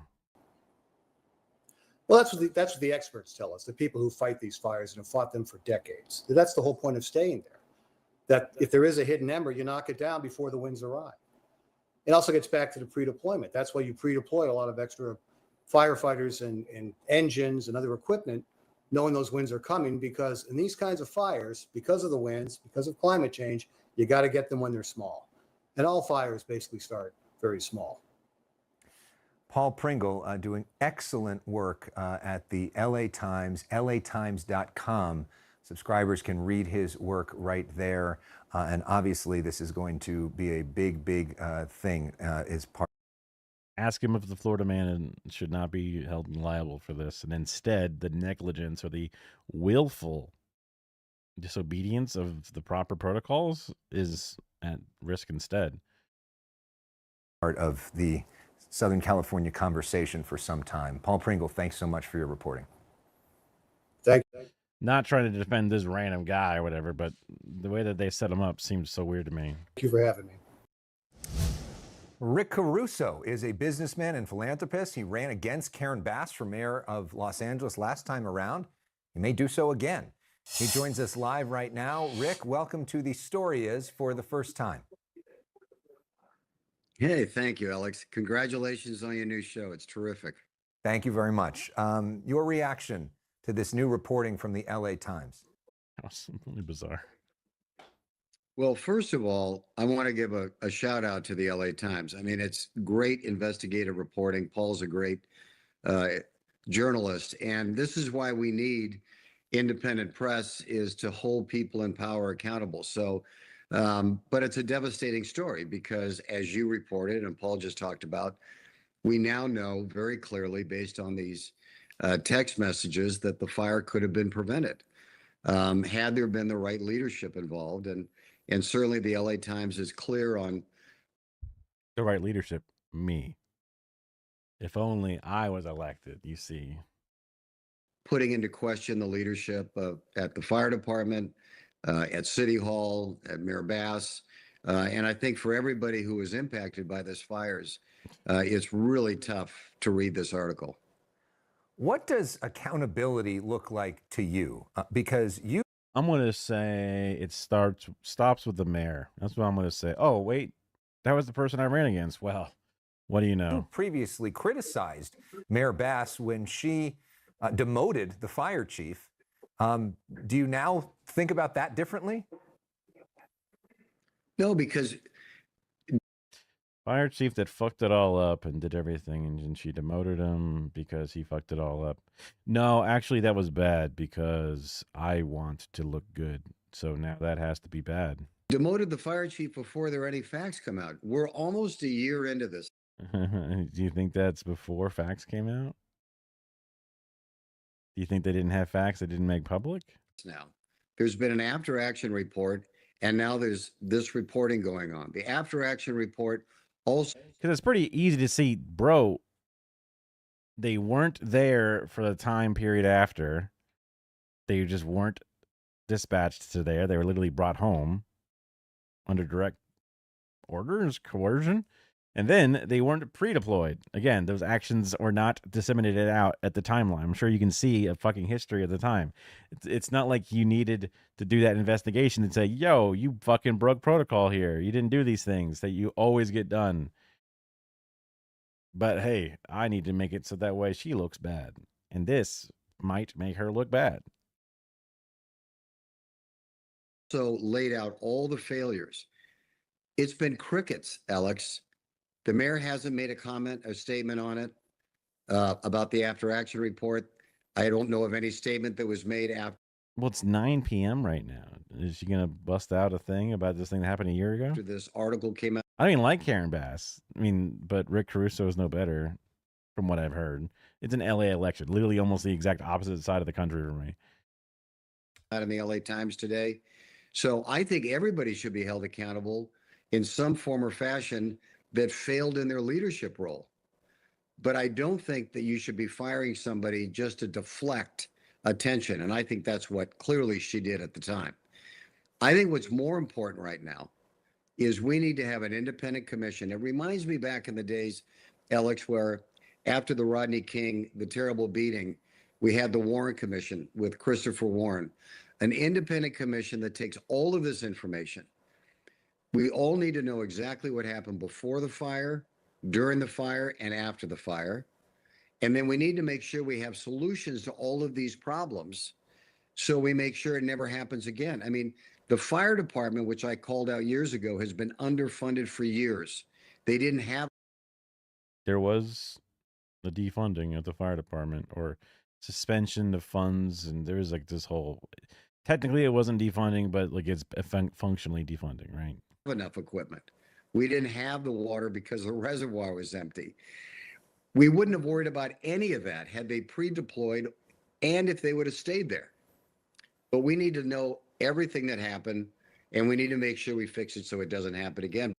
Sounds like he's doing some prejudgments here. Well, hold on. We haven't had the report about what happened before, after, and during.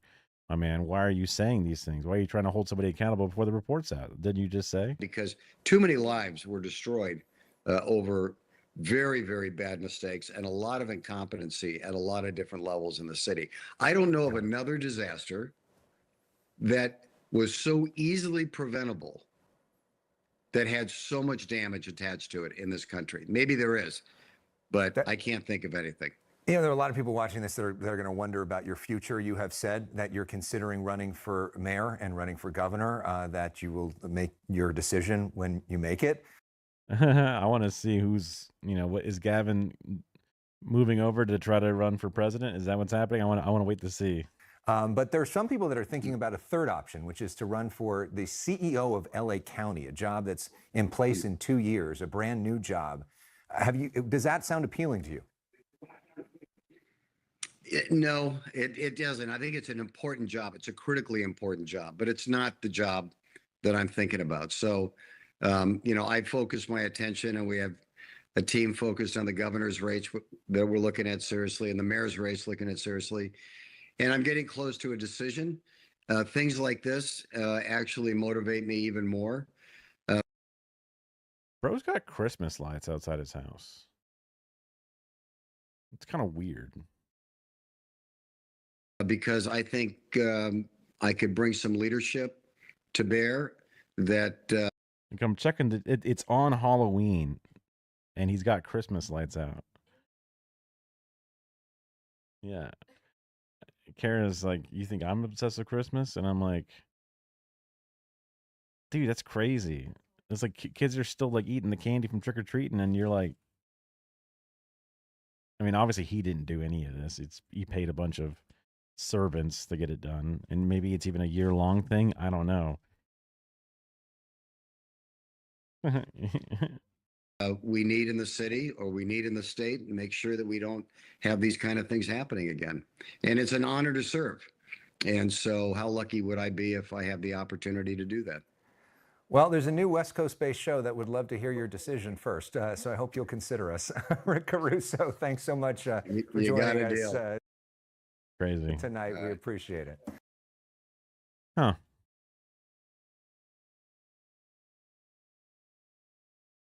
I can't wait. Can I? Oh. Oh man, both these videos look like good ones. Let's hear it. Let's add these to my days playlist so I don't lose them. Not that I would. Where is it at? This thing? Yeah, here it is. Days. And this one's always a banger. Days. Okay. Like it's 12:30 for me. I could probably keep going, but I am going to get more and more tired as the day goes on. I probably should try to focus on maybe even doing some of that ways of enhancing the video that I already put out. But like I'm not gonna make it if I keep going forever, because then I won't be able to make the next stream. So today's stream was obviously a late start. Basically started almost when it would normally have been over. So whatever. 3 hours. At least it's a showing. Some cool games out too. We never played any. We played some, but we never finished it. It was kind of meh for me, at least. Yeah. So make sure to get something done off your to-do list. The classic. It helps. Make sure to take your meds too. That also helps. And yeah. See y'all later. Peace.